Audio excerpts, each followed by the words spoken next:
on, everybody? How's everybody doing? What's happening, far away family? Okay, just to get this out of the way, everybody, sorry about the hesitation on getting started. We was having some technical difficulties. For some reason, StreamYard was fucking up. We blaming it on StreamYard, or just I don't know what the fuck I'm doing. One of the two.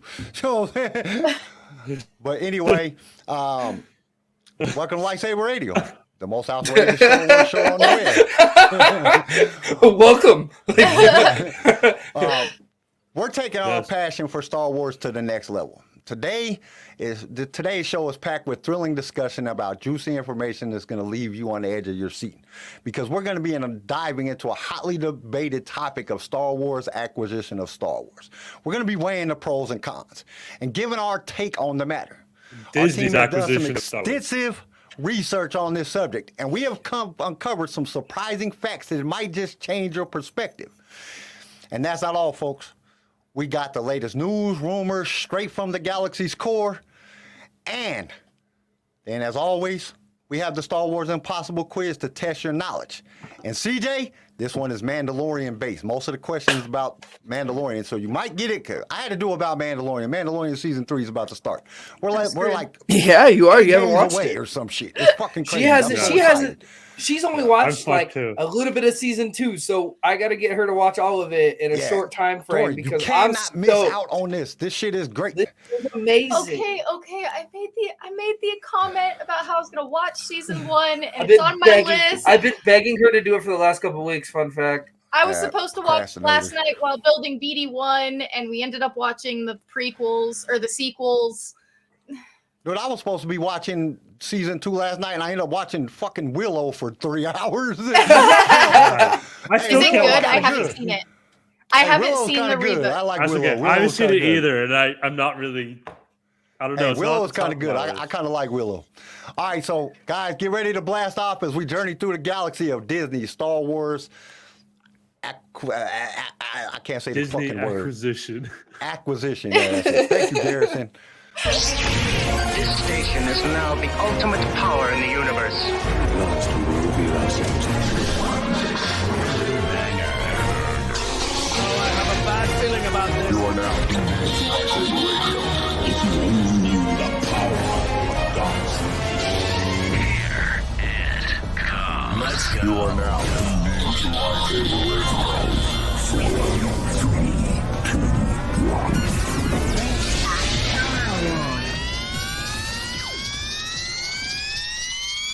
Hello there.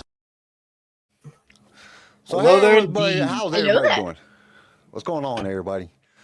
Sorry for us being late. Like I said, we was having some technical difficulties. It was just, it was bad. I'm pretty sure it was my fucking fault. I'm a fucking idiot, but you know, I tried to figure it out. We on here. That's all that matters. We got to it. We're just a little bit late. And Chris, no, I have not been binging Hogwarts. Actually, not. I haven't. Harry Potter. I actually haven't watched Harry Potter in a while. This droid right here above me is what we've been doing. I was up until about 3 o'clock. Did y'all see the Star Wars? Did y'all see the Lego leak? No. No, is that like Kyle, the actual size what of is a Lego? We'll get to that darn news and rumors. We'll get to that darn news and rumors. Yeah, in a little bit, Garrison. I'll go and grab him off my dresser and I can show him to you. He's adorable. Right. He has the stem packs in him. He has the stem packs in him. It looks like the actual size of the Here, droid. I'll just hold on real fast. Let's just grab it real fast. Yeah, because it looks like the actual size of the droid. Yeah, no, he's to scale. And it's made out of Lego? Yeah, it's all Lego, bro. Oh fuck! I can't do that shit. I hate building Legos. I got all because I normally get frustrated as hell when it comes to Lego, but like the instructions, they come with numbers on the pack. So you start with 1, right, and then you go to 2, and then you go to 3, and then it all morphs together. So first of all, it came with a mini BD and a cool little plaque for him, right? That describes everything he can do. His so it comes with the manufacturer, the model, the height, the primary function, and the equipment. And he's got He's the my stem pack. buddy. Where's the stem pack? Yeah, so if you turn his head, his stem pack, it comes out the side. Comes out the side. That's dope. Yeah. And then there's I built the actual stem packs last night, and they go in there and they fit in there, and they're green. That's sick. Oh, right? That's cool shit. That's and so Lego makes some that- dope shit. I wish I Retail- was better at building them. Retail price, if you go to Target right now, and he's after taxes, is $105. he's tilted because he's a little bit curious. That's not bad either. That's not bad, especially considering With how fucking, big it is and how like. Oh no, like, the and Death he's Star to is like scale. $1,000 fucking was dollars and shit. He was 1,060 some odd pieces, was and I built him in 4 1,068. hours. When everybody, all the other videos and everybody else that I was seeing was like, "Oh yeah, we built him in 8 hours," and I was like, "I thought you may had- have an attention problem." What the flip? I thought you had ADHD. Wouldn't that like make you? So it with distracted? ADHD, you get hyper fixated. Oh, you get hyper distracted. Oh, okay. So you can have those moments where you can't focus on things, and then you have hyper fixations that you can do nothing but that thing. That's why I have like 14 million projects and 14 million shows starting, because like I have stuff from a color book fixation, and my Lego fixation is There's the the stem longest packs. one. I have that's jewelry making All right. fixation, like So all you of get that. these That's like obsession like Yeah. weeks where you just go ham So- and knock shit out. For Valentine's Day, I got her this because like I got her. So on Valentine's Day, I hadn't gotten paid yet. I found this very hidden gem. I in got a grandma Palpy. Oh yeah. Pull. So I I went to haven't taken it out random yet. I went to a random Target and I found it hidden off into the like little knickknack area that they have. And I was like, cool, I'm grabbing that. And it was $17 and they're normally like 25 to 30. So I was like, cool, I'll grab that. And then yesterday I got my lovely taxes back and I was like, I'm actually going to give her the Valentine's Day gift I want to get her. And I bought her Legos. Yeah. And for her birthday, she's getting the R2D2. I wish Yes. my wife Oh, was geez, fucking how like that. big? My wife be one fucking. Like, I wish I could buy my wife some Legos. Okay, but My to wife would be be like, what the to- fuck is this bullshit? Okay, but to be fair, that one was like $80, and the R2 one that I want is like $250. Yeah. So it's not Fuck, have you cheap. guys And he's seen how big, much though. the fucking He's Death big, Star though. is?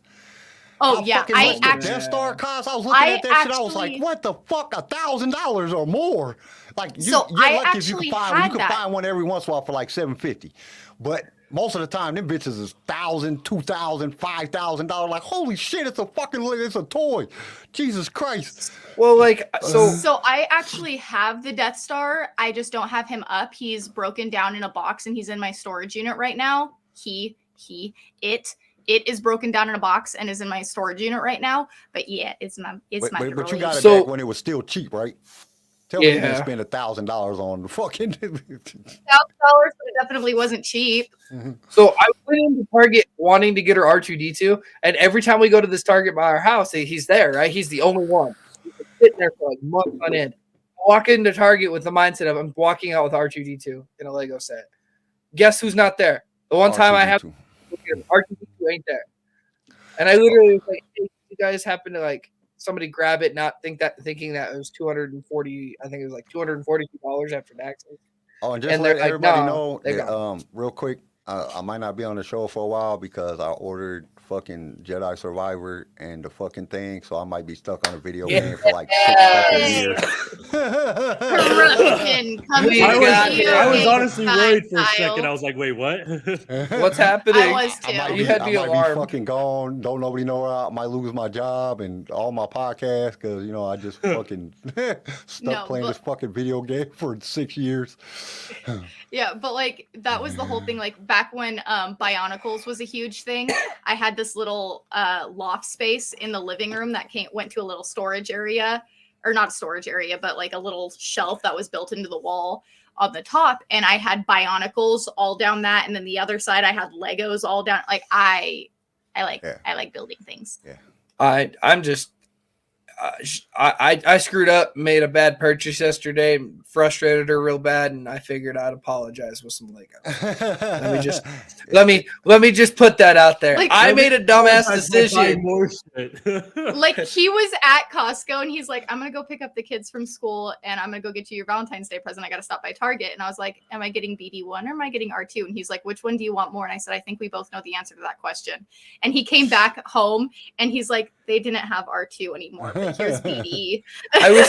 Because like I had made an angry decision and purchased something out of spite, and I didn't think about the rest of the.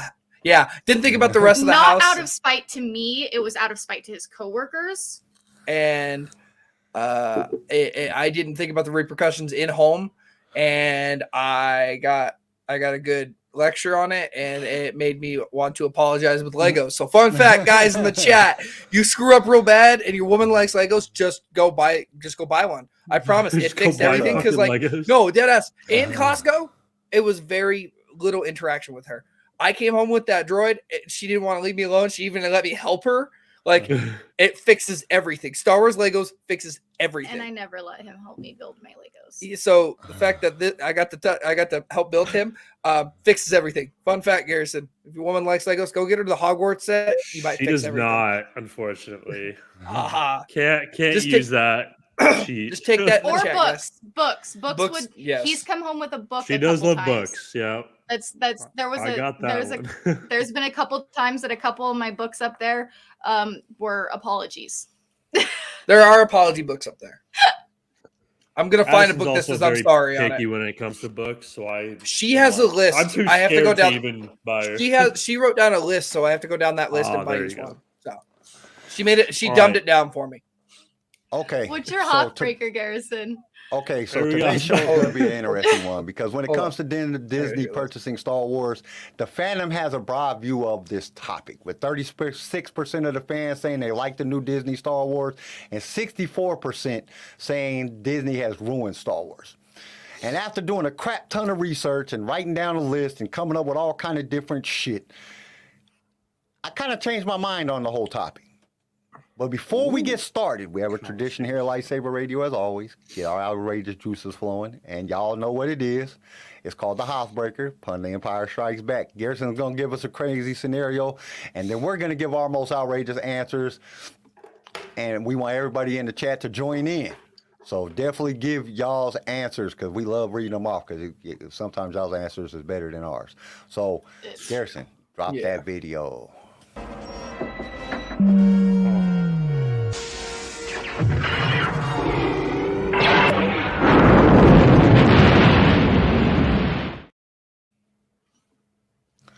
Okay, what do you got for us? All right. So I saw this on TikTok. Shout out to the creator who did this at SW_SAG. He came up with this idea and I like it, right? We all know the videos like she's a 10, but, or he's a 5, but I was like, dude, let's bring that into Star Wars, because Star Wars is there's so many different types of fans. I was like, why not? All right. So first one. All right. She's a 10. But she thinks Rey is a Skywalker. She's a 0. Oh. At least she likes Star Wars. Okay, fine. Let me bump that up. She's a 1. She gets 1 point. She's a 1.5. I mean, I put her like that.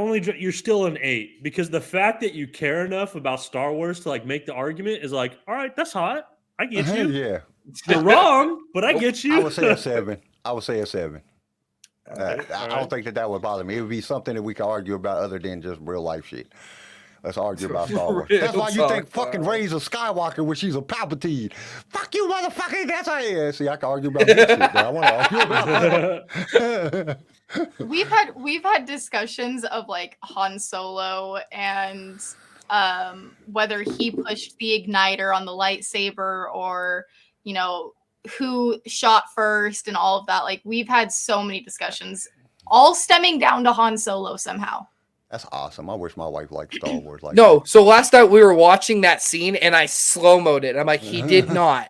She's like, you can see Kylo's face. And I'm like, yeah, he's pissed off. He's stabbing his father. There is no shock in that face.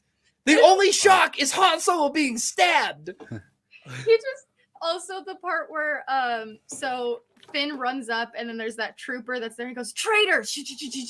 I put down BD1 and goes, traitor. And I feel the eyes on the back of my head. So I just turn around and he's like, I love everything about you right now. All right, Hey, J-Dog. I got 2 more. Sweet. Okay. She's a 7, but Jar Jar Binks is her favorite character. She's a 10. I married her. She's an 11. You can't be 11. It's a 1 to 10 scale. I don't know. I think that'll drop her a couple. No matter what points. it's So said. I'd probably say 5. Because Jar Jar is annoying as shit. I don't know. I like Jar Jar though. It just kind of depends on which scene it is. Overall, Jar Jar can't stand him. Some scenes that shit is actually funny. Okay, so my thoughts. I love Jar Jar so very much, but it honestly depends on my mood. Like if we're watching the prequels, if I'm watching them with the kids or whatever, and it's just been a day where everything is annoying me. The kids are like half an inch away from being fed to a fucking sarlacc. Like that whole thing. Like I'll look at Jar Jar and be like, I don't even want to listen to you right now. Like you are the same as my 3-year-old. I don't want to do it. Way. I don't want to do it. And then I'm like, oh, but I can't stay mad at you. I love you. So what is she doing? She is, since you told me she can't be an 11, she's still a 10. Addison's in the chat. Hey, Addison. Oh boy. Yeah.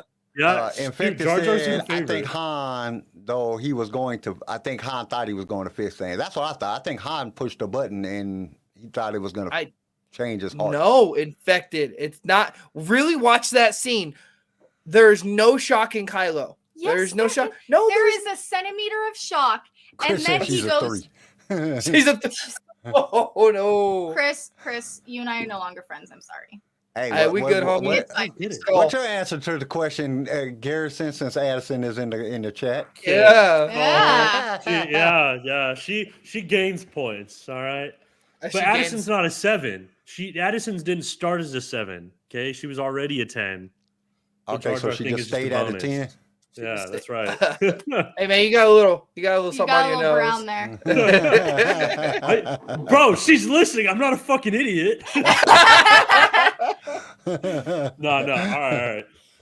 What's Last room, dude. Last one.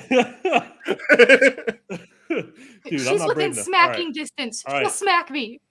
She's an 8, but she thinks all the Star Wars video games are overrated and refuses to let you play them. 4. Oh, that ain't gonna bother me. I don't play video games. This will be the first video game I played in like 100 years. So yeah. Yeah. Okay, so she refuses to let you play them. Yeah, so this new Star Wars video game coming out, she will not let you play it. Yeah, she will. She's a -5. Yeah, dude. She can get out of here. She's like I'd rather be 2. single and play my video games. Yeah, exactly. I don't care how hot you are. If you're gonna take away that upcoming Ubisoft game from me, you're dead. In fact, it said 0. Chris said 2. Deion said he is finally glad to be back. I've been working 7/12s. Oh shit, that's a lot. Gross. That's a deal breaker for me. I get to a point where I'll let him play his games, but he has to do it in the living room because I want to do it from the comfort of my enclosed area. So like we'll be in opposite rooms playing the exact same game. All right. Actually, I do have one more. You have one more? This one is Addison. All right. This one is Addison. She's a 10, but when she says, "Do you want to watch Star Wars?" she's only referring to the first 3, not the last 3. Star Wars is just the prequels, and it's just the first 2 mostly. Okay, I ain't gonna be mad because so are you talking? Sorry. So she's a 10, but the best Star Wars in her opinion is Phantom Menace and Attack of the Clones. She's still a 10. She's still a 10. That's why she still wants to watch. Hold on, and this isn't Star me being Wars. Like Star Wars. Yeah, I was about to say she still wants to watch Star Wars. Actually, he surprised me last night by putting the sequels on, and I was like, I thought you didn't like these. I was like, I thought you didn't like these. He's like, I read the book, and it makes things make so much. But more dude, sense. I'll still watch the sequels every once in a while. Like every once in a while, you kind of get in the mood where you're like, you know what? Yeah. Well, I finished Shadows of the Sith, and it made a lot of what was going on in The Last Jedi and The Rise of Skywalker make a lot more sense. Because the Force Awakens. Star Wars team leader said, "I can't count that low." In fact, it said, "Hey, video games are my stress reliever." Real talk. Addison said, "Thank you, babe." Wait, are these negative ones about the video game thing or about the ad? Yeah. I'm about to throw hands in the chat. I'm just kidding. It's my wife. Keep my wife's name out your mouth. There's just a video montage of Garrison meeting the fans and slapping the ones that he saw. In the Oh chat. my god! It's a Garrison. My wife. It's a Garrison cross county trip or cross country. Okay. Now, after I sat down and listed all the pros and cons, I found myself at a crossroad because I had over 100 pros and over 30 cons. So I hit the web and I listened to, what all the fans were saying. And I was puzzled. I really was. Like myself, other fans bashed Disney, but the pros outweighed the cons. Oh, shit. My fault. So how could these statistics be right? And that's what we're going to get in today. I put together the top 20 pros and top 20 cons. And you might be surprised of what they are. I went through like a bunch of websites. I looked at mines. Me and Garrison talked a little bit yesterday. He had some ideas, and I compiled top 20 of each one. And we're going to go through them. And this shit is going to blow your mind. I was like dumbfounded. Because I was just dumbfounded. I don't even know what to say. So we're gonna go through them, and what we're gonna do is we're gonna go through the pros first. We're gonna go through all the pros of Disney buying Star Wars, and then we're gonna go through the cons. So the first one is new content. Disney has created new Star Wars movies, TV shows, books, and comics which expand on the Star Wars universe and provide fans with new content, a lot of new content. Would you guys say that that's a pro that you agree with? Yes. I mean, because okay, so it's like the publicity thing. Any publicity is good publicity. Any Star Wars to me is good Star Wars because I love. It doesn't matter what it is. We're gonna watch it. We're gonna talk about it. It gives us a topic to either argue or discuss in great lengths. So I agree it's a pro. Yeah. I agree it's a pro too. I think that it's it's wide open, and we have because y'all don't remember the dark times like I remember the dark times. I was there when they were written. Like that shit sucked. So new content. And even if I don't like it, I'll still watch it. I'm still going to watch it. I'm still watching the freaking Jedi toddler show. I'm still watching it. It's Star Wars. I'm watching it. And it's messing Garrison up because he has to watch it too because we're going to talk about it on the show. Garrison has to watch the toddler show. Oh, the new one that's coming out? Yeah. So Young Adventure or whatever. Speaking of which, Galactic Pals on YouTube, we have watched them like 14 million times. So Galactic Pals came out when they came out with the little stuffies, like the baby versions of the characters. So you had a baby Rhodey and a baby Ewok, a baby Rancor, and then a baby Wookiee. And so after they came out with those, they actually had an entire YouTube series that came out with it, and it was like telling you all about these creatures. And then they came out with a couple more ones that they haven't made into stuffies yet, but like there's the porgs and all of these little cute. I have a couple of the stuffies, but that's also another thing. We've watched that 14 million times. When Cass was getting his first haircut done the other day for his birthday, it was on our phones while he was getting his haircut. So they have Galactic Pals, which goes over like each, like she said, each species. But if you really pay attention to what they say, it's like the Wookiees have bad anger problems when things don't go their way, and this is how you deal with your anger problems. Like it's teaching kids how to cope with their issues, just like a Star Wars creature would have to. That way they can relate. And then they have Star Wars Galaxy of Creatures, where this droid goes around the universe and goes and sees a Dianoga, goes and sees a Rancor. It's like Wild Kratts or Zaboomafoo for us older generation. Okay, but it's really good. Chris said, Kyle, have you ever told the tragedy of the great Star Wars content drought? I lived through it. I know, yeah. It was terrible. And How see, dare you? I'm like, part of me's in the middle with this. I think I'm the only guy who's like, I agree. I guess it's better than no Star Wars at all. But Kyle, there's some bad Star Wars that does like kind of tarnish the rest of it for me. Yeah. Occasionally. Kyle's over when here like when they mess with like characters that I really love, like the Luke Skywalker thing. I'm sorry, that's gonna bother me for the rest of my life. they I'm gonna did take that him to the dirty. grave. How they killed my boy. That's the part that kind of so that's the only downside for me. I want to bring this up real fast. We all talk about the great Luke Skywalker. I mean, he's all over my desk. I have his lightsaber right here, and that's a nightlight. It's a really dope nightlight.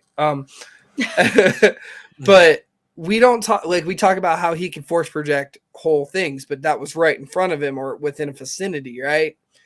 Right. That was across the galaxy on a planet called Crate, right? When he did this, so we don't know how exerting that was. We don't have an explanation of how how exerting that was, or what what he's been through. Like I think if Disney can give us like a prime Luke Skywalker that we know, like what we see in The Mandalorian, what we've seen in the Book of Boba Fett, that badass Jedi, you kind of expand a little bit more and show us that badass, you can slightly move back into fixing that scene that we hate, where we think they did him dirty, which I agree. Mark Hamill even has stated that he does not agree with what they did. But it's also like him going after Kylo, him just giving up, like as a That's character. not Luke Skywalker. Yeah, I think they just ruined the character. I think he just. So that's my only problem. He like, turned into an I'll old take man 1,000 Book of Boba Fett's. I'll take 1,000 Book of Boba Fett's before you ruin characters that we already know and love. Really quick. That's the only bad. Really that's quick. The only downside. I was going to answer Infected. So Infected, there's actually a couple shows that because Phoenix was going through an emotional, angry period of time too, and not wanting to use her voice to voice it. She just was screaming and just acting out of anger. So the two shows that helped was oddly enough Bluey. I love Bluey. Bluey is awesome. So check out Bluey. And then also the Star Wars ones is the creature. Star Wars, it's Galactic Pals. Star Wars Galactic Pals is on YouTube. Yeah, it's on YouTube. It's on the Star Wars main page. There's Galactic Pals, and then there's the creature one that is the droid going around kind of like Zaboomafoo, and they kind of do the whole like, oh, here's a wild Wookiee. Wookiees have anger problems. Wookiees do not deal with their anger problems very well. How do you think that Wookiees should deal with their anger problems? Like it's it's helped Cass a lot because Cass is a big Wookiee fan. So when he sees like that baby Wookiee in the Galactic Palace throw a temper tantrum, and the robot's like, oh, what should we do to help him figure it out? And she literally helps the Wookiee figure out what to do to make him happy again. What can he do instead of throwing and breaking stuff and biting stuff? And yeah, it shows solutions, and it's helped Cass in numerous ways. Yeah, and that's because he likes Wookiees. So the second one is increase in merchandise. The acquisition by Disney has led to an increase in Star Wars merchandise, which can be a good for fans who want to buy more Star Wars related products. I mean, CJ, bro, every week we have the fucking Hasbro. Like, I'm actually talking to people on Facebook right now to get more. So yeah, I like the fact I love and hate it because some of the stuff that they've come out with is really cool. Like the Galactic Pal stuff. I never thought that galactic like miniature versions, like baby creatures, would be a thing.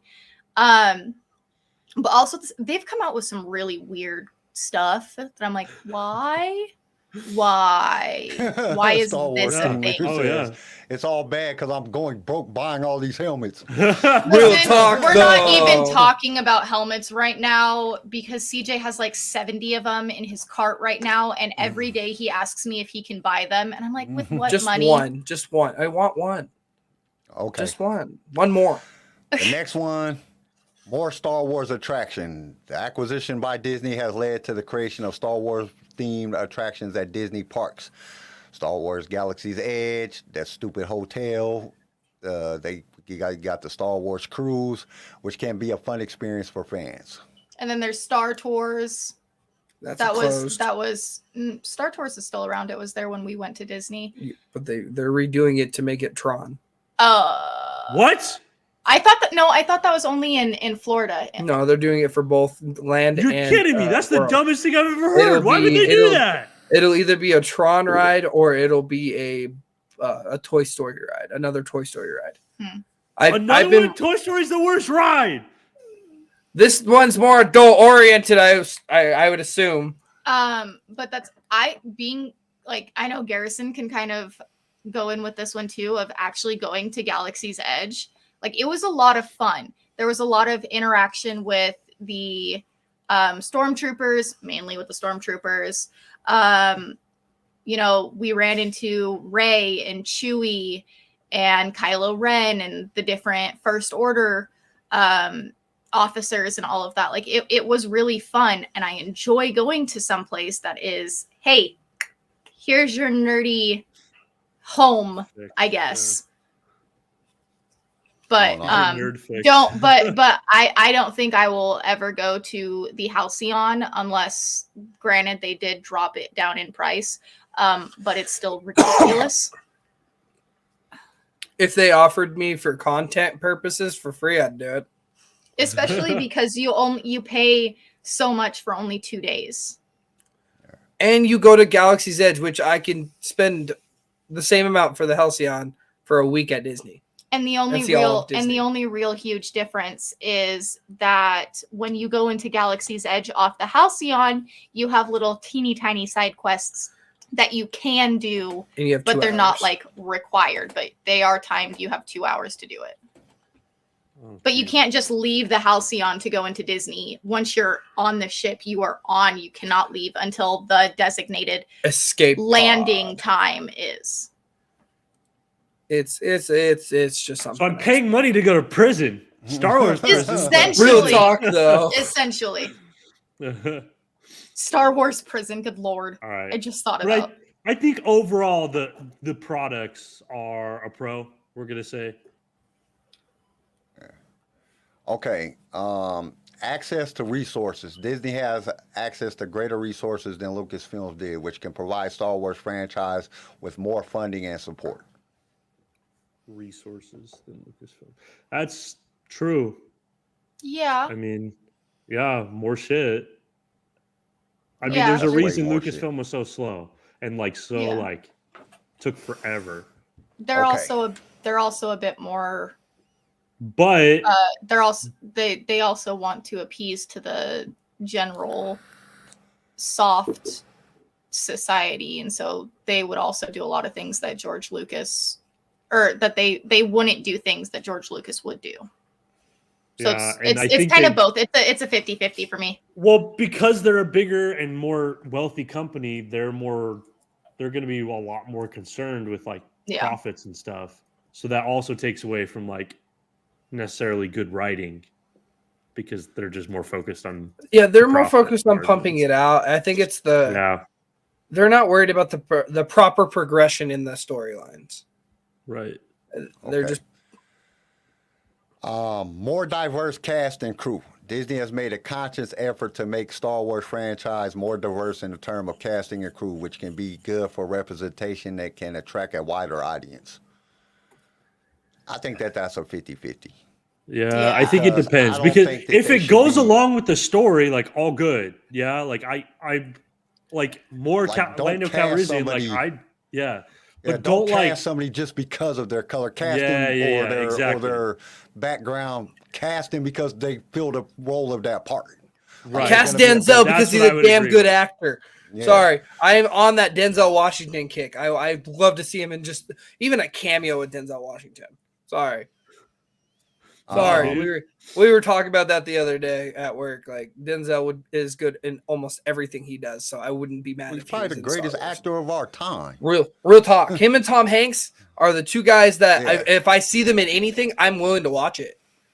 Dude, because they can play any part. They can play good guy, bad guy, creep, a freaking asshole. Who they can just play any part.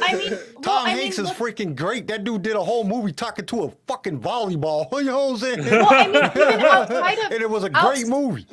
Outside of Castaway, though, like you have Forrest Gump, where he was learning how to talk. The kid who played the young Forrest actually had that like stutter. He was nervous and everything, so he had that slower draw to his, and he was from the deep South, so he had that draw, and he changed how he talked to copy the kid instead of finding a kid that may not have been the greatest actor, but still could match Tom Hanks' voice as an adult. Tom Hanks switched what he was doing to the kid. In fact, they said woke Disney is BS. Casting someone because they are different and ethnicity is just as bad as whitewashing. That's true. I don't disagree with that. I don't disagree with that. But at the same time, it's good to have a diverse cast if you're casting directly off of their acting. Mm-hmm. Like Kyle and I have said before, and Garrison has said before, I don't care what color, I don't see color in the first place, but I don't care what color or where you're from. If you have the ability to act and to put the effort in to make your character great, look at Ice Cube's boy, Ice Cube, O'Shea Jackson Jr.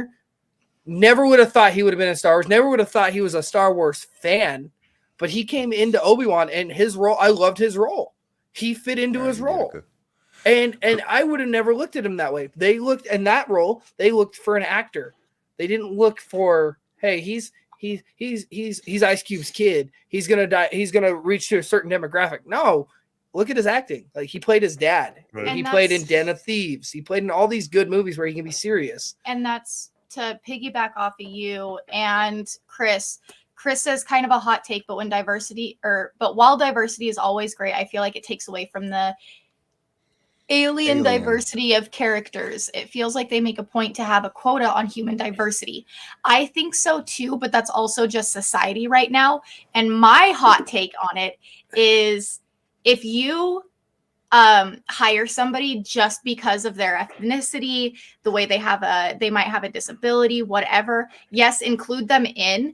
But if you hire somebody solely because of how they look, it's another form of the R word, of racism and discrimination. Correct. Well, you have to do it very, very carefully.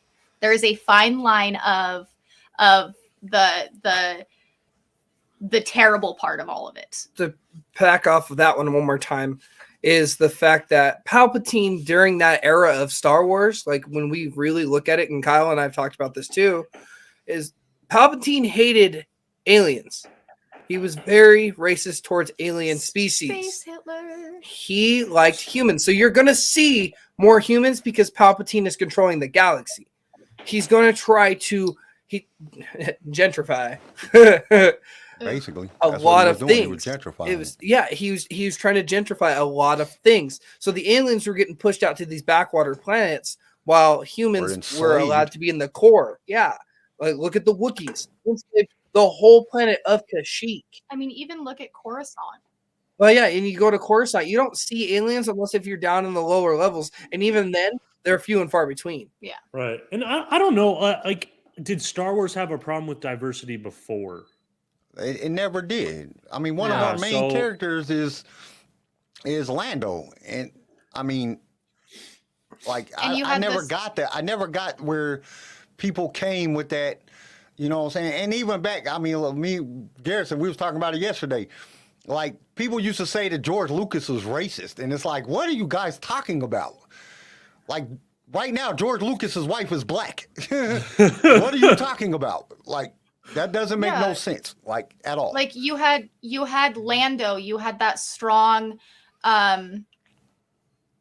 I don't know. And it wasn't about diversity. He just got him to play the part because he needed that good, strong character to play that part.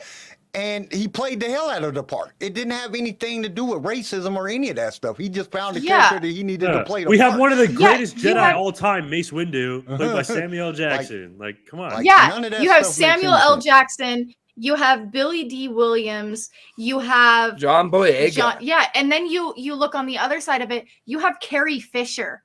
and as your strong female role model for girls growing up, saying, hey, I probably could have done all of this by myself. Like, she took over her own rescue.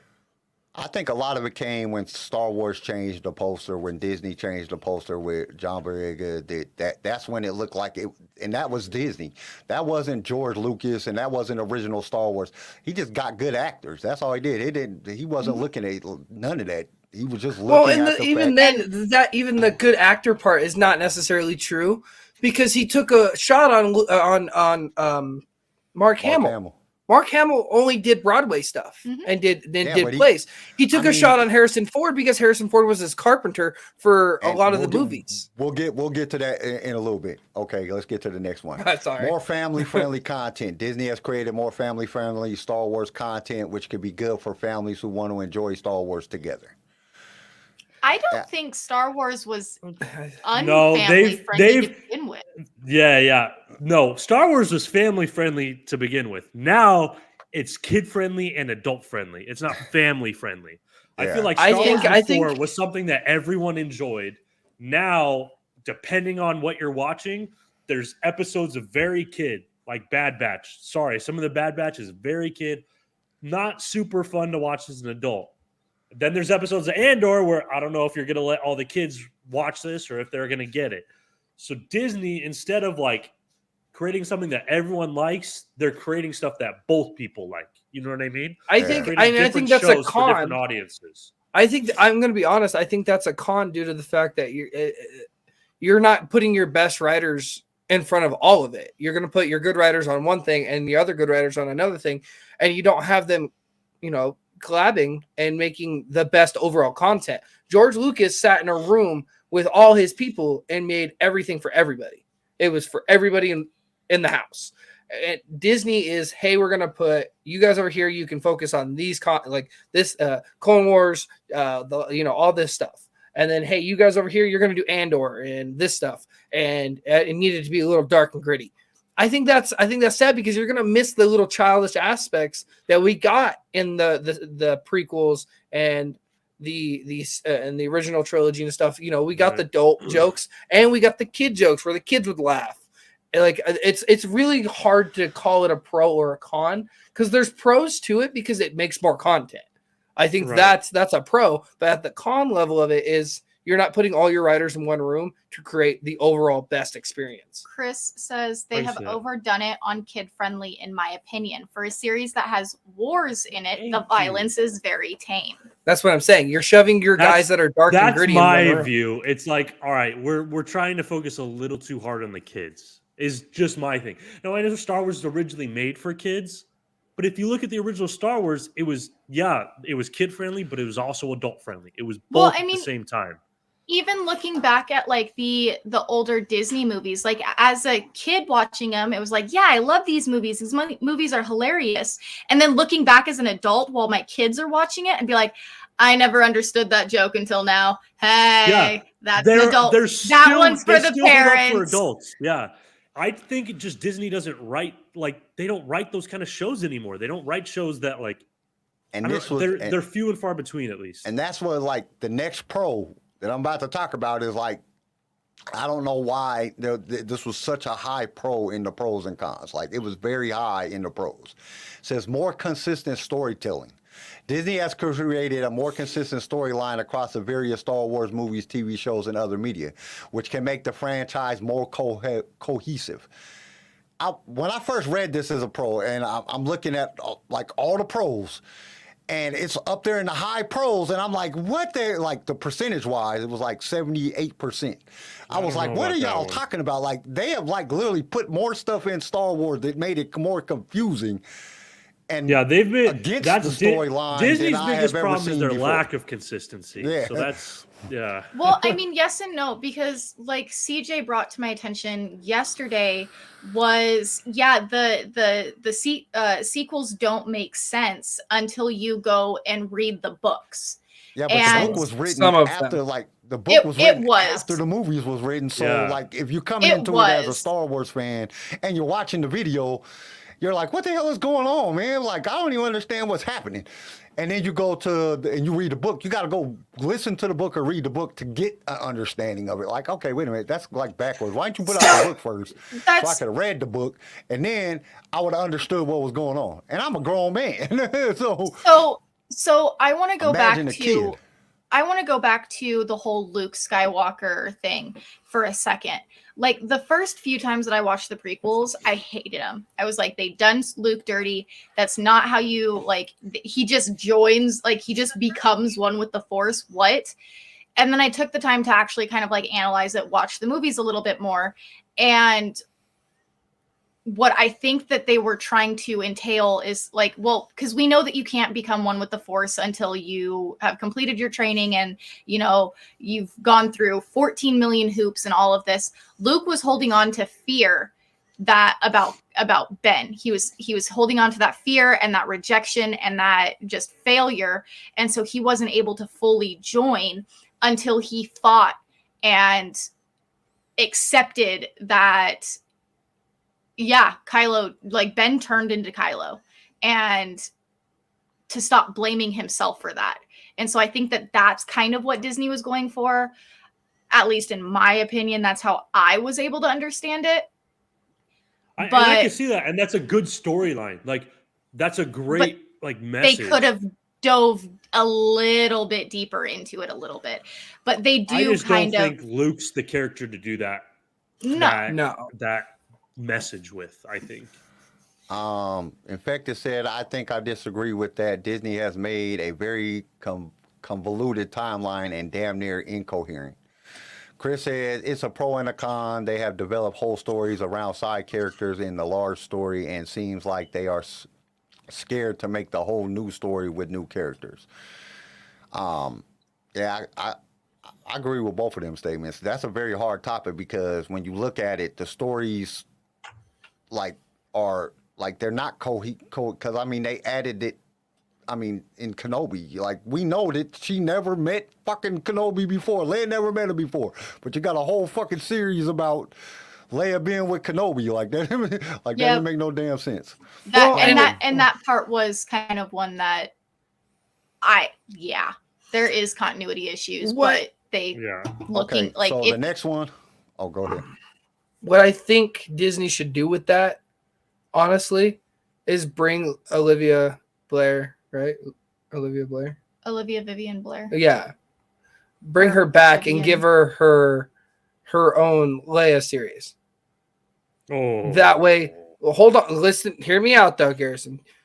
Do that because if you really like get into the books and stuff, I know we don't really hope they get into the books and do the book stuff because they never do. But if you give us a show about Leia and kind of a little bit of her life as like an early kid going into teenager and give us an explanation of why she could forget it or something happened could cause this would be beautiful. And then when it gets to the point where it's teenage Leia, you can have Billie Lourdes, that's her name. Yeah, you can have Carrie Fisher's daughter be grown-up Leia and emotions. No, Billie Lourdes like 30 now, but she looks young. But I think you could bring Billie Lourdes in and have her be like an important person to Leia. That way, it gives that homage to her mother. And I think it would be clever. I think it'd be clever to do that so it can keep the continuity of the original trilogy. Like, you served my father in the Clone Wars. I'm seeking your help now, right? There's no explanation if she did or she didn't meet him, right? We don't hear that. Fill in the blanks from... Yeah, if you fill in a little bit of a blank spot, because there is a blank slate right there, you could play with a little bit of that. You can give us what Bale's doing with the Rebels. You can get that gritty Andor stuff and a little bit of like a nod to Leia, kind of like a thank you for Carrie Fisher making this amazing character kind of deal. And give us more of the dark side of the rebellion of how they had to really do it. Because we're seeing that in Andor, but we're not seeing the senator side of it other than Mon Mothma. But if you give us what Bail Organa's doing, because you got to think, when we see it in Revenge, it's it's Padme, Bail, Mon, and one other person. we don't know what Bail's doing behind the scenes, because when we see him in Obi-Wan, he's wearing an Imperial senator suit. He's not wearing his normal attire when he's going to go meet the Senate. I want to know what he's doing to make himself look good, so they don't expect him to be a leader in the rebellion, which we see in Rogue One. Just kind of give us that fix. I don't know. That's a tough one. It's hard. You got to do it. You got to hit it right on the Luke. nail. I don't trust him to like. You know what I mean? That's my only thing. I don't know. You got to either leave Carrie Fisher rest in peace. Well, you either got to hit it on their nail or never touch it. Like you got to really hit it on the head, or you can't really get into it. In fact, they said Kenobi and Book of Boba Fett are my biggest examples of that. Dion said, I got to get back to work in this year. I like very little content they come out with, but I am glad that we're getting something. I recently started collecting the Black Series Hasbro, so thank y'all so much. So Dion's having to get back to work. So the next one is more opportunities for fan engagement. Disney has created more opportunities for fan engagement with Star Wars, with the Star Wars franchise, such as larger celebrations and larger celebration events and social media interactions. Yeah, I believe that's a pro. Because Disneyland last night just posted they're doing Star Wars nights from May 3rd to May 12th from 9 to 1 o'clock in the morning at Disneyland and Disney World, where you buy a special ticket and you can hang out and meet all the characters and take photos with set up scenes and all these other things. I agree with it. I believe it's a con. It gets people more immersed. And a con. Oh, you think it's a con? No, I don't. I said I don't think it's a con. I think it's more. Oh, I'm sorry. Oh, yeah, I misunderstood that too. Yeah, I think it's more of a pro because it gets us more immersed and more like we want to go to Disney, which makes Disney more money and they can pump out more product. Especially because Star Wars night was just one night in the past. They didn't have tickets for it. It was one night. It was May 4th, and everybody was there. Galaxy's Edge was flooded with people. Now they're doing it for. It's like the Oogie Boogie Bash. It's like 8 days, and it's to celebrate Star Wars and all its greatness. And I think that's awesome. And they're making a little bit of money off of it. You buy a special ticket. You got to be 18 or have an adult present with you because you are staying out past 1 o'clock at night. And there's just nothing but celebration. There's food. You can meet Boba Fett, Mando, all these characters. Which means on those nights, Disney is staying open an extra hour because Disney usually closes at like midnight. I think it is. Midnight, 11 o'clock. I think it's great. I think it's such a pro. Okay, the next one is the Clone War and Bad Batch. The acquisition of Disney led to revival of the animated TV show The Clone Wars and gave us season 7, which George was never going to do, which is beloved by many fans. Plus, we have the Bad Batch. That's definitely a pro. I think it's a pro. The season 7 of Clone Wars was beautiful. It was, I mean, they used mocap for a lot of the lightsaber fighting scenes. They brought Ray Park in to do a lot of his Darth Maul stuff. And brought a master swordsman, a female master swordsman, to do a lot of Ahsoka's fighting moves. And I think it's a very big pro because they showed the potential we could have with this style of animation. Bad Batch, we saw the height of it in season 1. We're kind of in a very weird ballpark right now with season 2. We don't know what's going to happen or what they're doing because it's filler, not filler, filler, not filler, kind of deal. And it's not fun. But they could progress drastically or they could fail. So, Becca said, I just wish it was more affordable. I live in Maryland and it's too far away from everything or too close to poverty line for it to even be a viable thing for me. Which is understandable. At least you're getting the content. At least you because most people are in that position. I mean, when you got a fucking I didn't mean to laugh. I wasn't laughing at that. I was laughing at Star Wars Team Leaders thing. But yeah, so at least you can still we're getting more content. Because just imagine you can't go to Galaxy's Edge or none of that shit, and they ain't coming out with no content. Then it just sucks. In fact, I feel you. I made my first Disney trip at 24, and I live 14 hours away from it. And the only reason we were able to go was because we used tax money. We used tax return money to go. Tax returns. Good old yeah, I love tax returns, but and that's the thing. Like, it is a con that there's only 2 places you can go to be immersed, but at the same time, Disney's a lot of the 501st and a lot of these people that are collectors are making a push to travel to other states and do these things. Like Idaho would on the 6th, it's a Monday of March, they are doing the biggest exhibit of movie props in Idaho. That's never been a thing. It's never been a thing. This is the first time they're doing it, and the only time they're doing it. I think it's an incredible experience, and I'm grateful that it's here. But at the same time, it's like, okay, are you just doing this here because we had a high demand of it, or is it you traveling state to state? You have to get one of the things that you need to do, Infected, and this will help you out a lot, is you need to get in the community, really get in the community, not just our podcast, but go to other podcasts, talk with people, find out more people who live in Maryland, and talk with them, and then y'all can put in, send requisitions to Star Wars to get things brought to your state or to your city, or at least somewhere closer.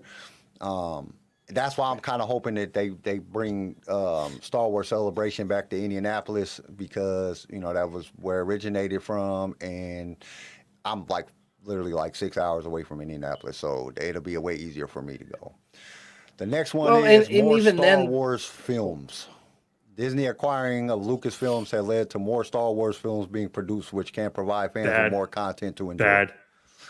So far, it's been bad. Rogue One was great, except for Rogue One. Oh, that's true. Rogue One and Solo were beautiful. Oh, Rogue One. You're 2 for what? 2 for 5? Yeah. You're 2 for 5. So if you really look at that, they really didn't get a handle on the sequels.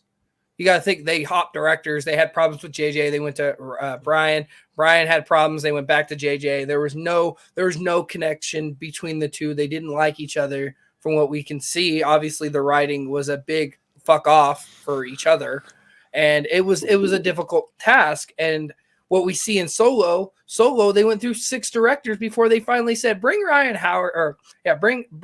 Howard in. He knows George Lucas better than anybody. Bring him in here. Get him to do this movie. He knows what he's doing. And they turned around and saw Bryce, his daughter, and we're like, cool, bring her in. She can do the Mandalorian. She's good. She knows a lot of it. She grew up around it. She calls George Lucas Uncle George. She knows George Lucas. So there's a lot of things here that are a big, there's connecting factors, and then there's disconnecting factors with this. The connecting factors are if you bring people that love the passion of love and are passionate about Star Wars, we get the amazing content. Look at Mandalorian. That's a prime example of love and passion and beautiful art. And if you look at the people that aren't passionate about it, we see a lot in the sequels. We see a lot of things that don't make sense, things that are just written to please and to abide by fans. I think it's in the middle for me, because we can hit that pro a lot better than what we've been doing, but at the same time, we're going to hit a lot of the cons. Also, another kind of thing is just look at the amount of time that it took between George Lucas's Star Wars and Disney Star Wars to come out with the movies. George worked on these movies for years, and Disney is just kind of pumping them out. Taking 2 years to make a movie, which, yes, the technology has changed and all of that. But George took, there was an interview he did. It was 10 years to make these movies. So there was more time in order to do, All right. If that makes sense. The next one is greater international appeal. Disney's global reach can help Star Wars franchise appeal to more international audiences. Pro, yeah. It is a the pro. The world needs to know. Real talk. Star Wars fans all around the world now. Shit, we got people that listen to us from South Africa, Switzerland, Norway, all kind of places. So it's the whole world needs to know the beauty of Star Wars. Yeah. Well, and that expands, expands the celebration. They're doing celebration in London, and you never know. They could do a couple here in the United States and shoot over to India or shoot over to anywhere else and do it. I think it's huge. I think it's a pro. Yeah. The next one is more marketing and promotion. Disney has increased the marketing and promotion of the Star Wars franchise, which can help attract fans and raise awareness of the franchise. Yeah, Definitely. it also they have the money it also to do it. gets people excited for like video games and stuff. Yeah. Like the amount of promotion that the movies get, which I don't know, increase the desire for the video games. I really don't know if it's Disney that's doing that. A lot of it is fans on social media and just, there's freaking 1,000 YouTube creators that do Star Wars content and so many cosplayers. And I think a lot of the promotion doesn't necessarily, and marketing doesn't even come from Disney. From Disney itself, yeah. It's coming from the fans. So I don't know if that's so much a pro that really is from Disney credited to them, but that was like number 9 or whatever. Okay, more accessibility.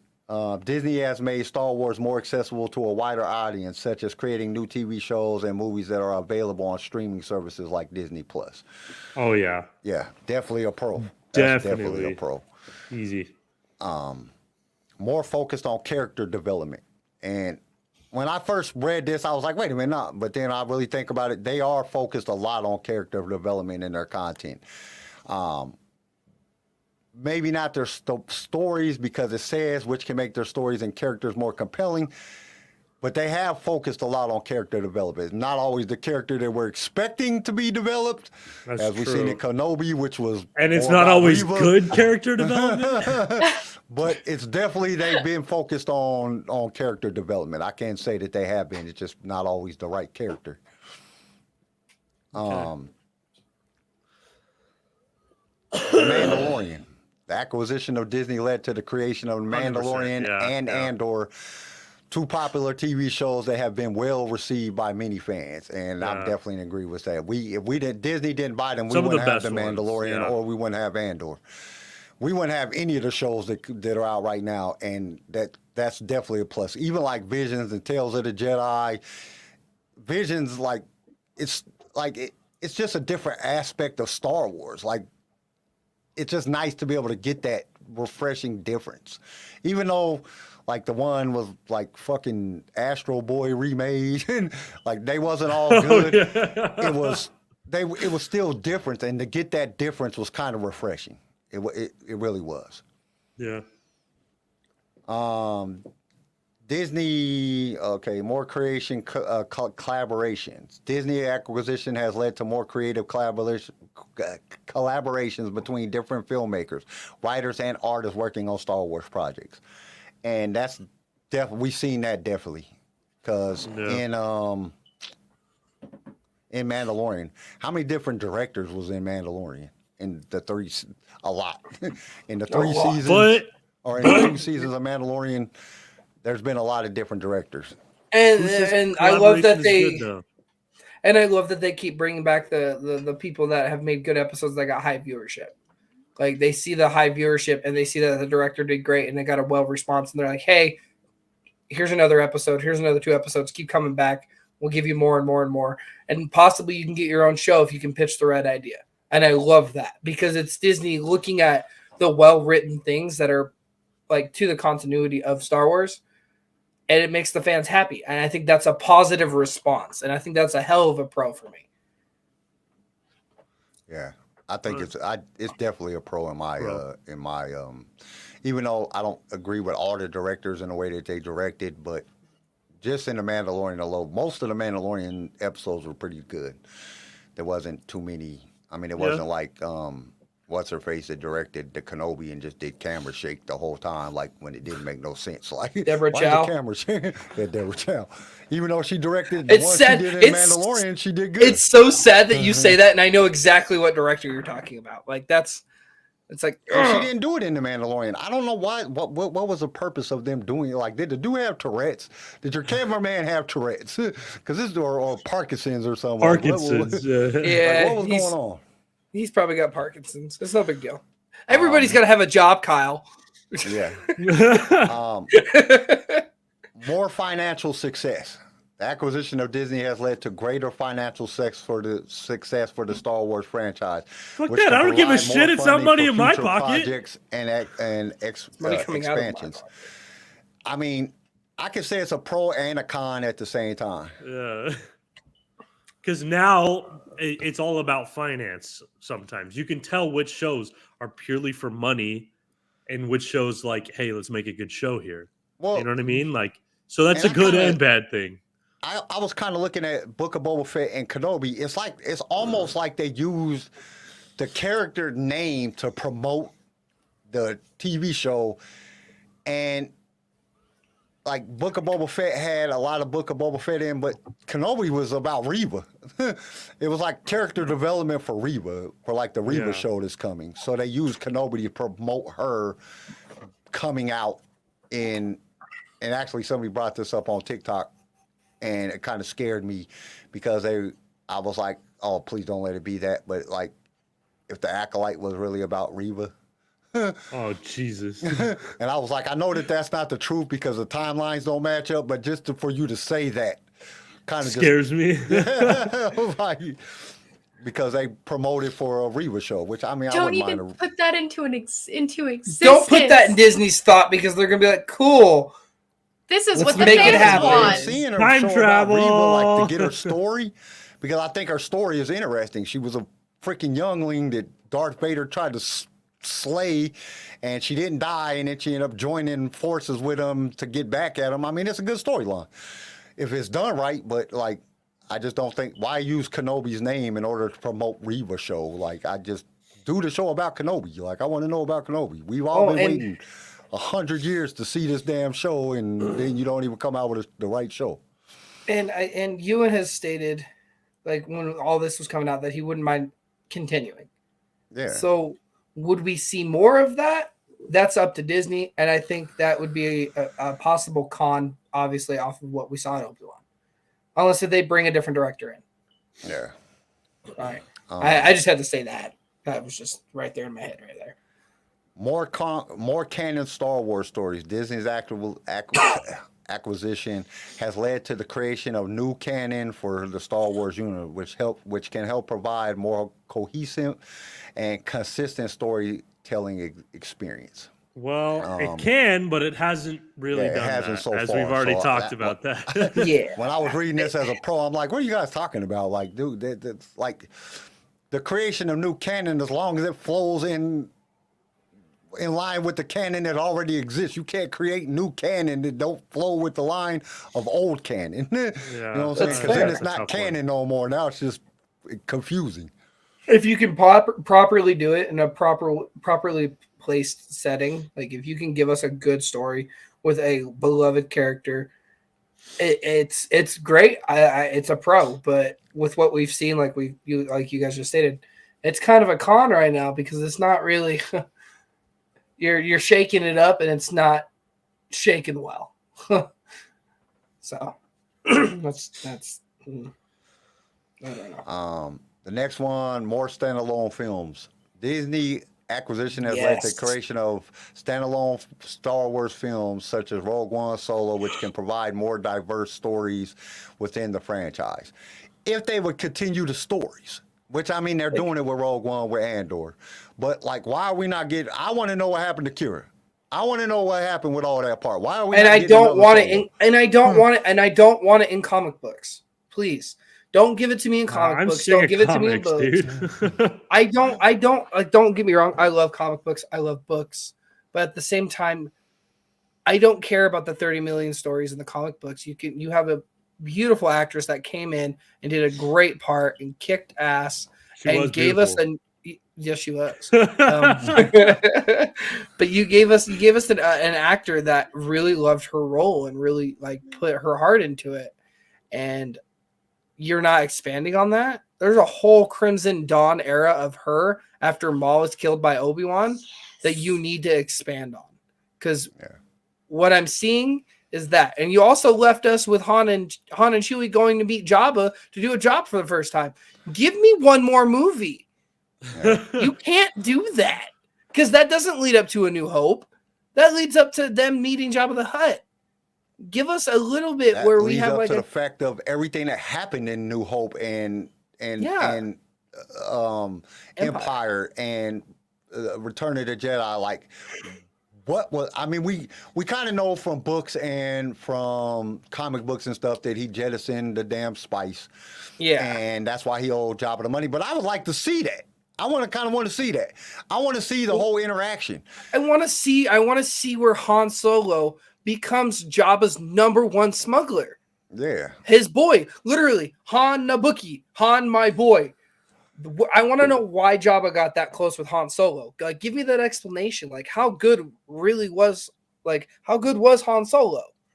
I think like, it would be all we hear is side stuff and stuff we see a little bit in the movies and a little bit in the books. I want the movie. Alden Ehrenreich is at the peak of his acting. Get it now before he gets to a point where he doesn't want to touch it no more. He's stated he'd love to make another one. Don't leave him out of it. Yeah.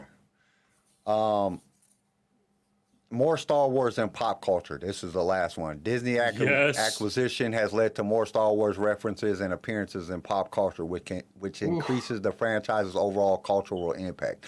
Yes. And I think that's definitely because we have cosplay was nowhere the close as it is now.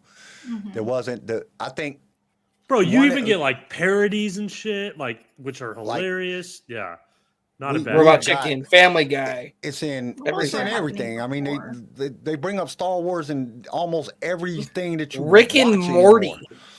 Rick and Morty did do the lightsaber thing. Yeah. They literally nodded to the fact that if you drop a lightsaber, facing down, literally, Rick and Morty killed that, and then like Rick had the lightsaber and he acted like he was Luke Skywalker. This is such a pro because it's giving kids like, oh, what is that? What is he holding? And then you got parents like, oh, do we have some things to show you? Like it opens a huge door. You even got like in Big Bang Theory. I mean, it's Star Wars references, and then you have the community. And that's something that, like, I was thinking about the other day. I'm like,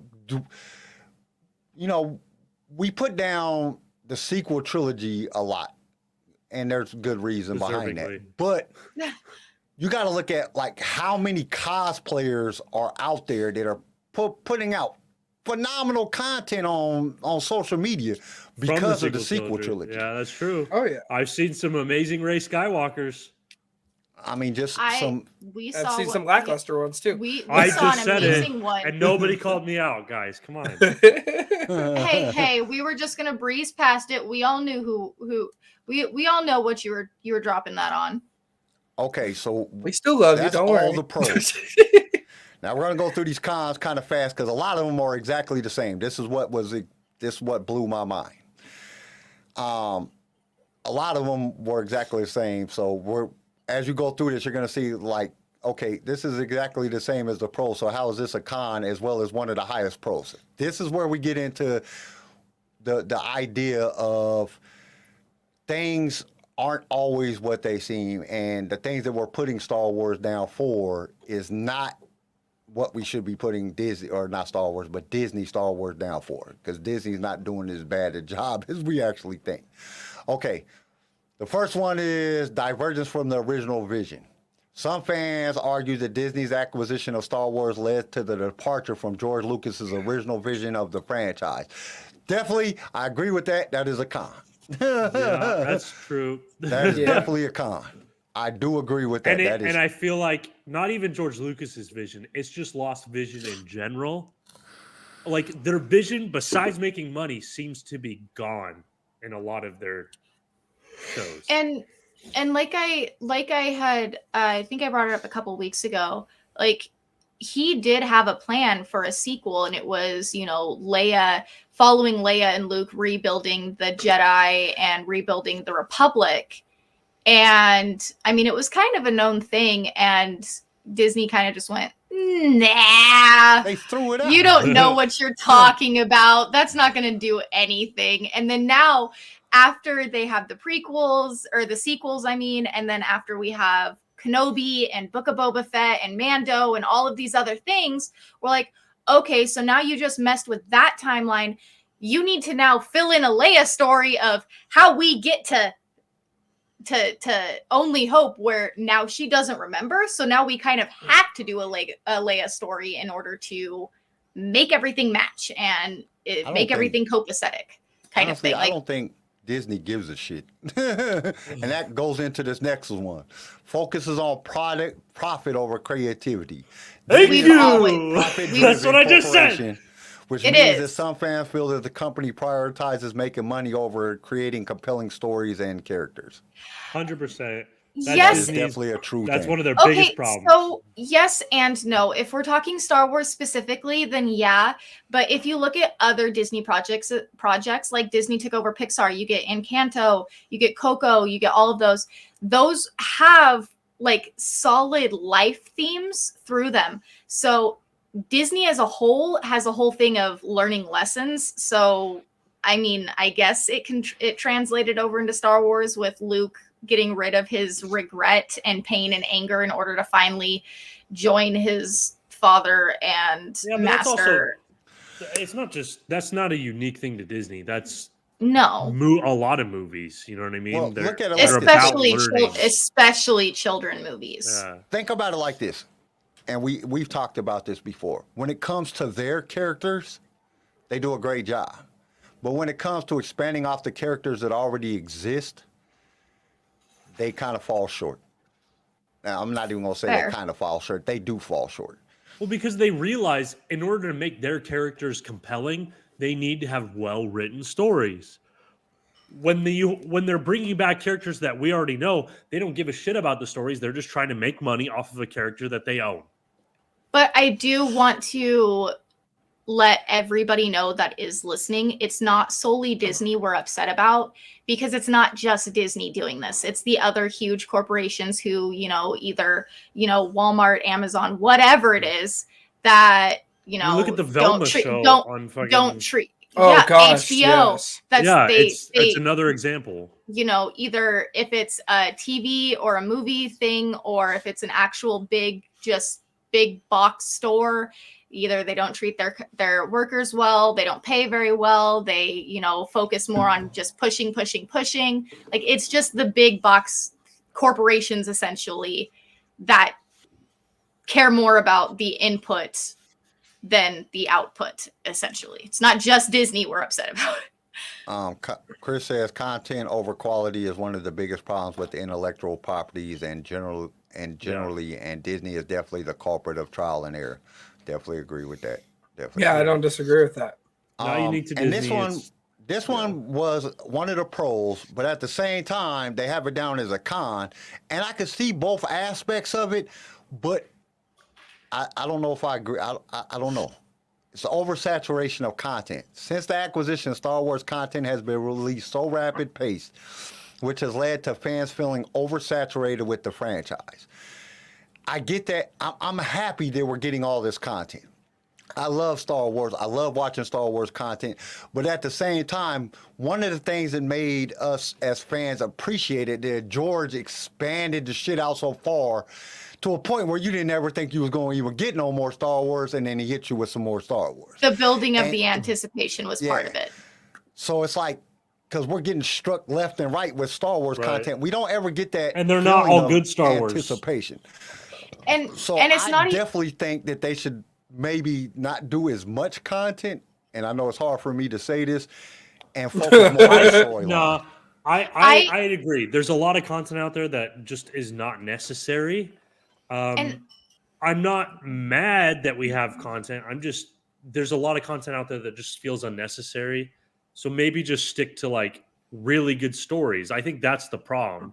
It's stop making so many stories purely for profit and focus more on, hey, when we have a good story, we'll make a good story. And not so only I think there's that, a happy medium. Even look back at, the prequels and everything. Like, I remember going to the movie theater and, having this huge thing, and it was a lot of fun. There was people dressing up. There was, all of this. There was a production made out of the opening night of the movies. And now there isn't that. As much as I love the TV shows, like you have that anticipation, but at the same time you don't. It's not like a big group get together thing like it used to be. Like, you know, we used to have LAN parties when there was games that came out and, you know, all of this. Oh, yeah. There isn't the community aspect that could be there because they're putting out things that are very solely individual, where you don't have to go to a movie theater. You don't have to go interact with other people. You don't have to fully indulge in the community you're a part in if you like if to see what you want. So you have episodes being dropped every Wednesday. As soon as one show's over, a couple weeks, there's another episode or there's another show. So, and it is something that you watch by yourself or with your family. So it's not that.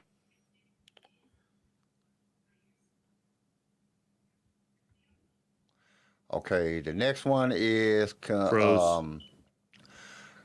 creative control loss. Disney's I done said this damn word 300 times and I can't say it now. Acquisition of Star Wars means that the company has complete creative control over the franchise, which some fans worry may lead to creative decisions that don't align with the original spirit of the franchise. 100%. 100%. Easy. Yeah, that's exactly what we talked about with Luke Skywalker. Yeah. You know? The next one is risk of oversimplification. Disney is known for creating family-friendly, easy digestible content, which may lead to an oversimplification of the Star Wars franchise. Book of Boba Fett. And Great example of that. And its theme. Oh man, what happened? Tori and them just bounced. Yeah, they froze and then it kicked them off. So I think something's going on with their Wi-Fi. But I think Book of Boba Fett is a great example of that. That it was entertaining. There was a lot of fun stuff, but it was very simple and kind of stupid. Yeah. So I think that's just the stories in general. The stories get simple and stupid. And once again, I think that coincides with just putting out so much content.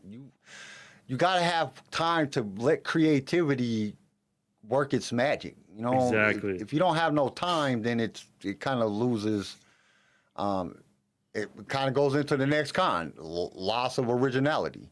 Some fans argue that the franchise has lost its originality since the acquisition, and the new Star Wars content feels more derivative and unoriginal. And I agree with that to a certain extent, but then we got Andor and Mandalorian and we got like Rogue One and stuff like that, which is good. But then the sequel trilogy was basically the originals just made over again with different issues. And then some of the other things like Book of Boba Fett and Kenobi, it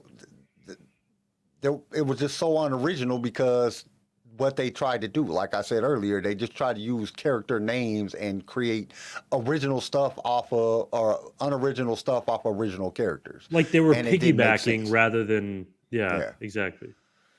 An overemphasis on nostalgia. Some fans feel that Disney's approach to Star Wars relies too heavily on nostalgia, which can limit the creativity potential of the franchise. So much. Oh God. I know a lot of people like that, but when they fan service and try too hard, it gets so annoying.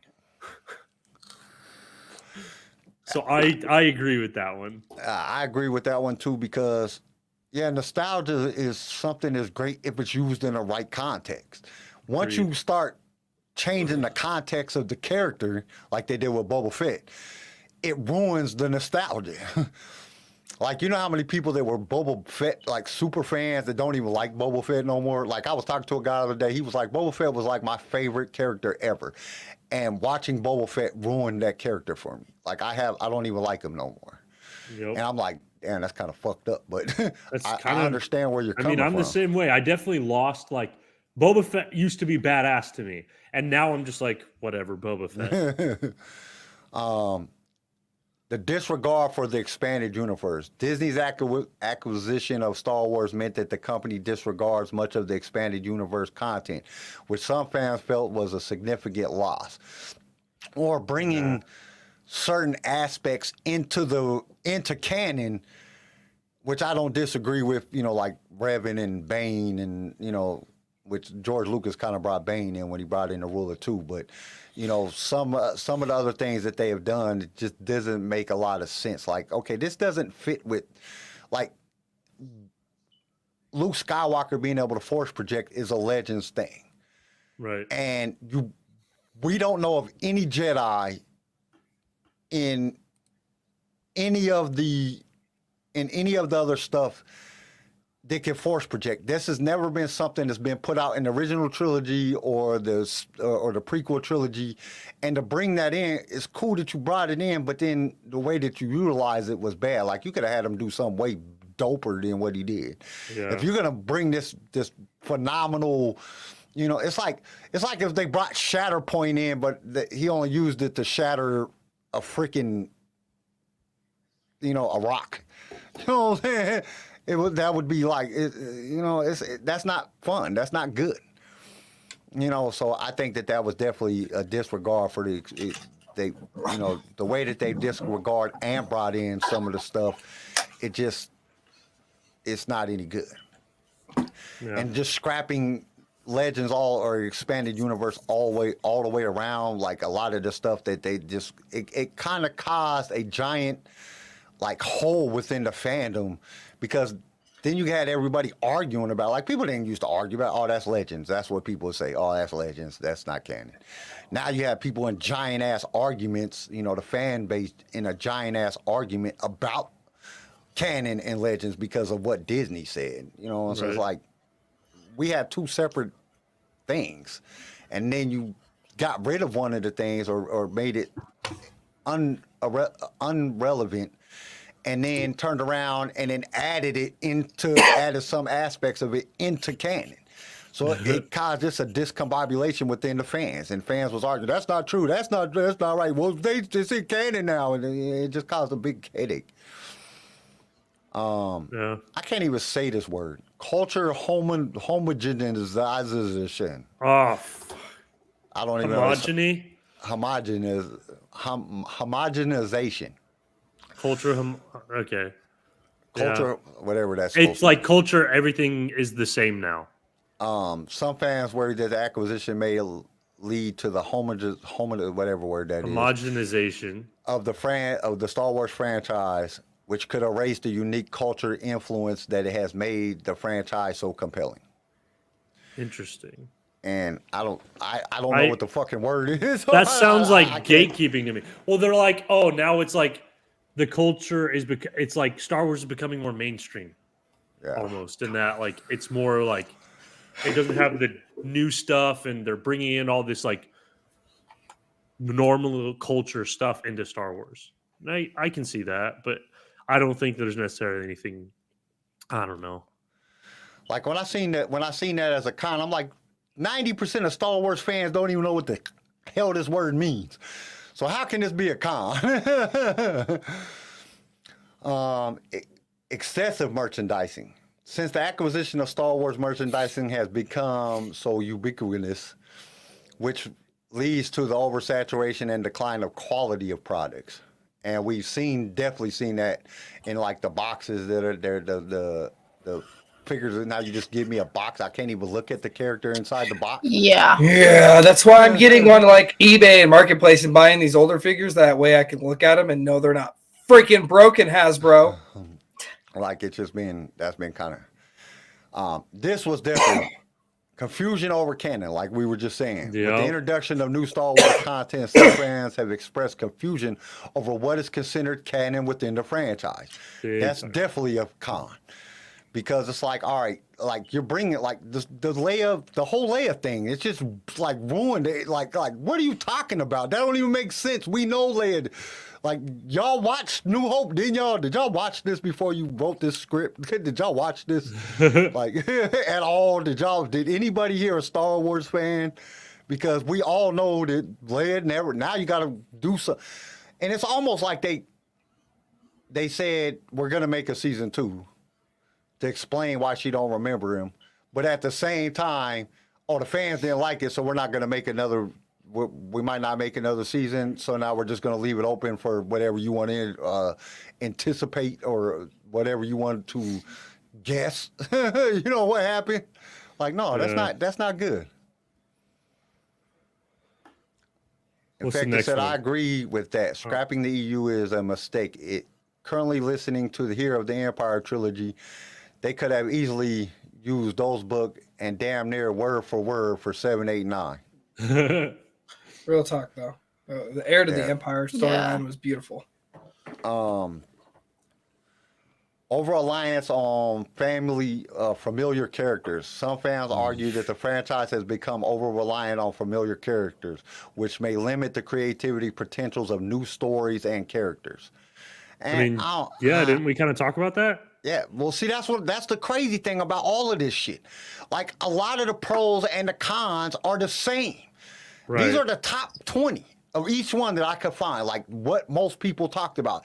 And people are complaining and saying that it's a pro about the same things. Well, because I think there's a happy medium between the two. You can use our old characters, right?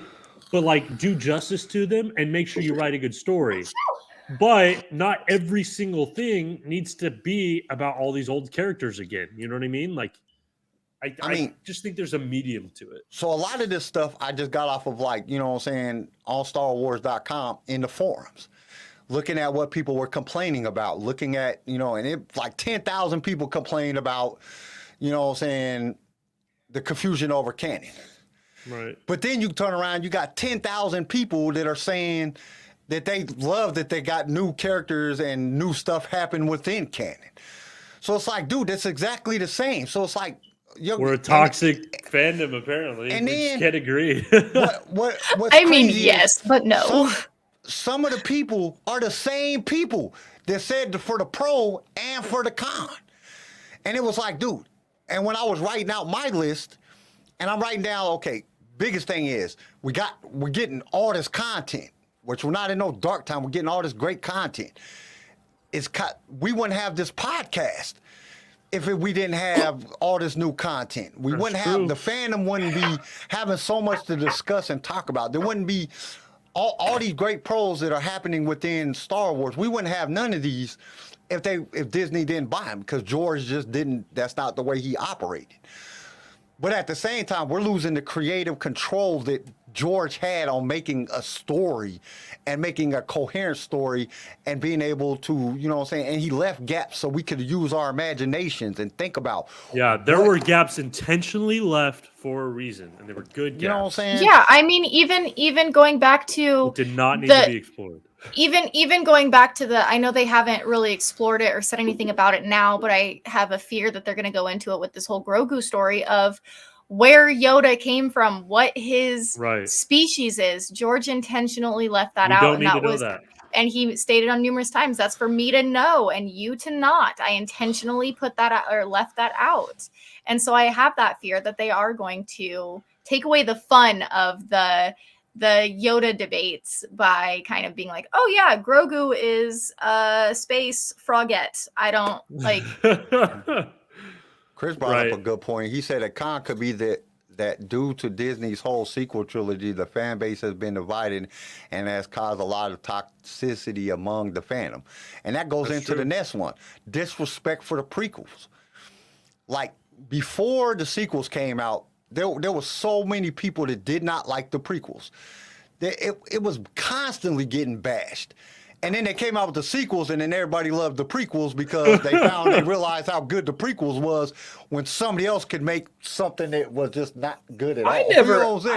I never bagged on the prequels, even growing up. I didn't always like the prequels. I've always liked them. Like, even how cringy Hayden Christensen can get with some of the love scene acting. I still thought that was part of the story. You know, you had Han Solo, who was smooth and, you know, and very dapper about how he did things and how he looked, and same thing with Lando. And then you have the Jedi who aren't trained in that and don't go out seeking that kind of thing. I kind of like, as a kid, I'm like, that makes sense, because, you know, the Jedi don't fall in love. They don't have love interests. You know, they're Jedis. They don't practice flirting. Yeah, they don't. Yeah, you know, they don't go out and get shot down every other night going out to a club like Lando and Han Solo would.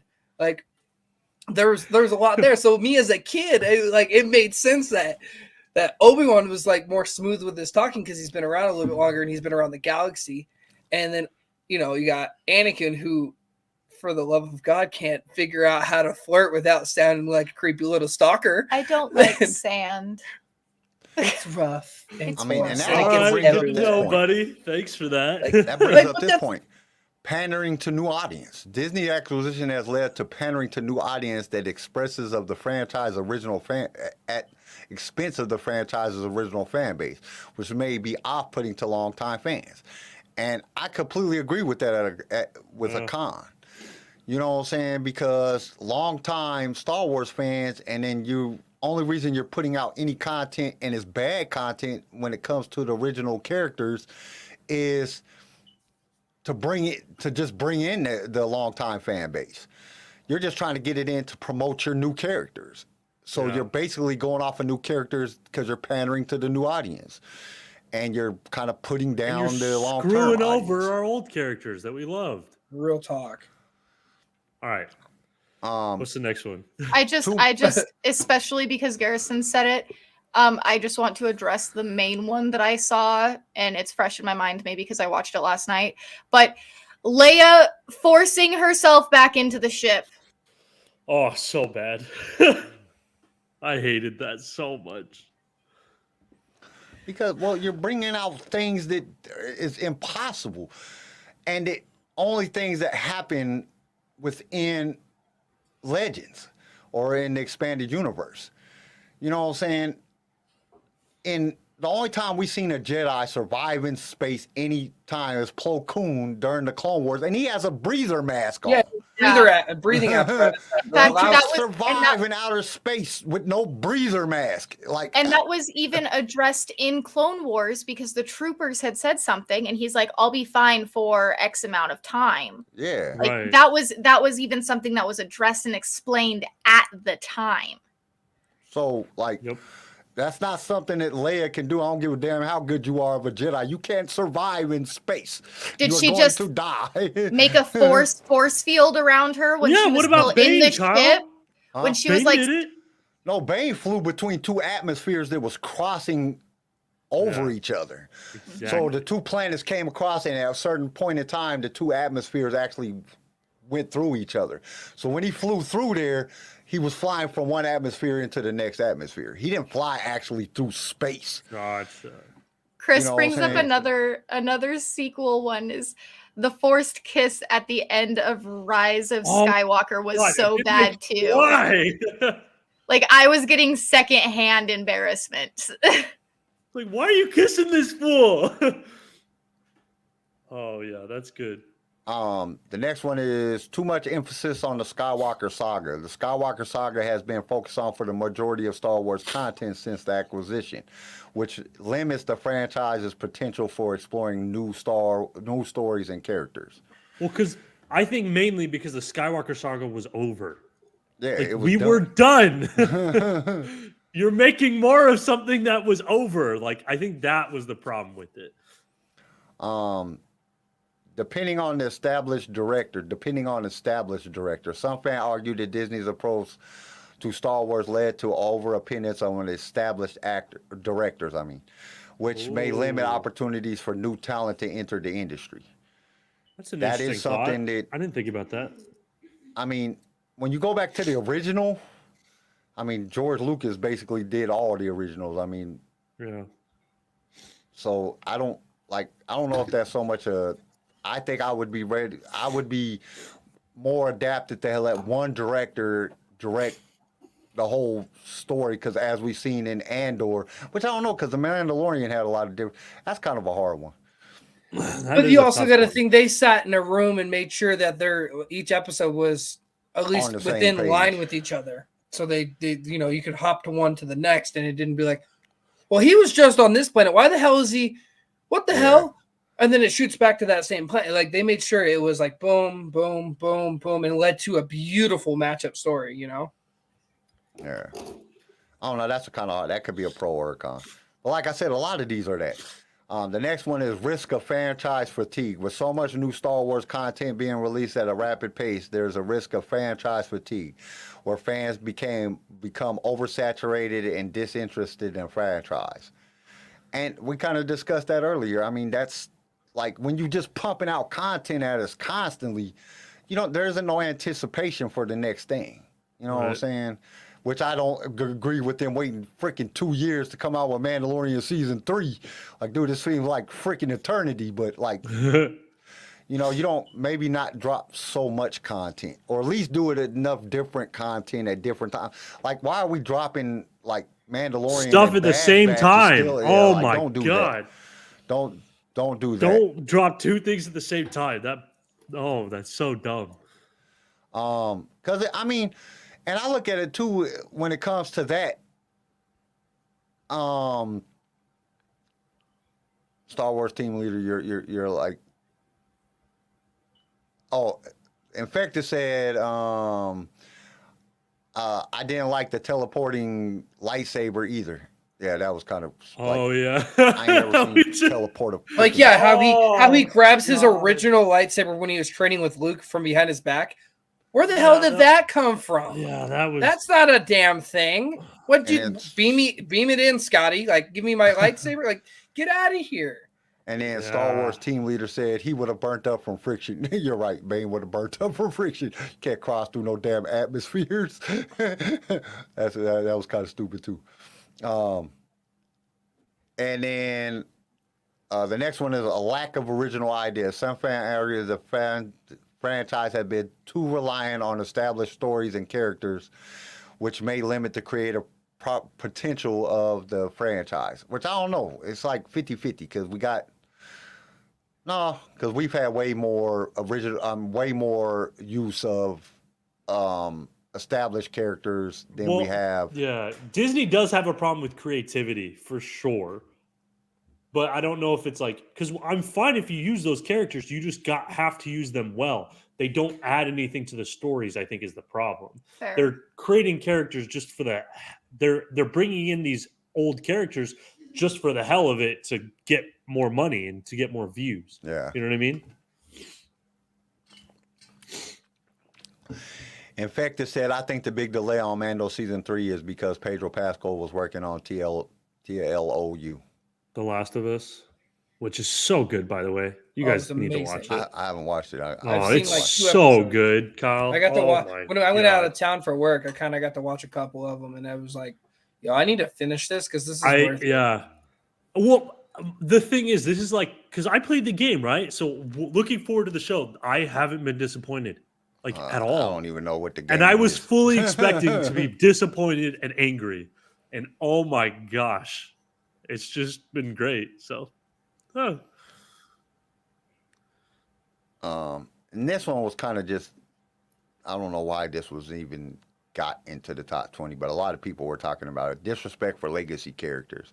With an introduction of new characters, some fans feel that legacy characters have been disregarded and disrespected by the new content. Obi-Wan. Yeah. Hello. Then the last one is something we kind of went up. Political correctness gone too far. Some fans feel that Disney's approach to Star Wars has been too politically correct, which may limit the creative potential of the franchise. I would agree with that. I think it's not just Disney though. It's everybody. That's Everybody's the world. So focused. Yeah. Everybody's so focused on being politically correct and not hurting a single butterfly's feelings that you don't get the great stuff like we used to get, where it was like, you know what, some people are going to like it, some people are going to hate it. Well, I think that's one of the things that they need to just look at in general. Like, I understand George used, the things that we were going through when they were creating content, political shit that was going on in the world, Vietnam War and all that stuff. Use it, but use it tastefully. Don't use it just to be using it. Like, well, there's there's no. I don't think it's like there's nothing wrong with being politically correct. So I don't think it's necessarily politically correctness. It's more of the pandering, I guess, because being politically, I don't want racist Star Wars. No one wants racist Star Wars, but putting in certain characters just because of the color of their skin or stuff like that, I think. Or when you bring in Finn, hey, let's bring a black character, but then obviously not even make a story out of him and just kind of toss him to the side. That seems like, all right, you're bringing this character just to pander. Especially when they character. You know what I mean? think you and I were both it's just, going on the same I think it's more tangent. the inauthenticity of it rather than Especially when you started the movie with that character. Yeah. You showed Poe and Finn, and you get a new Jedi. And that they set him up for being in that fight with Kylo, he was wielding that saber extremely well for somebody who has done nothing but blasters all of their life. He didn't even do blasters. He was a janitor. Well, and this is my thing. When they told him to kill the people in the beginning, they said, kill him. He couldn't do it. That was like the Force Awakening. They were like, explain the title of the movie. I wanted him to be a Jedi. And then, I did too. Y'all I still do. Just didn't let him be a Jedi. And it's like, dude, that's like, the Force is in him. You showed it in the very beginning of the movie.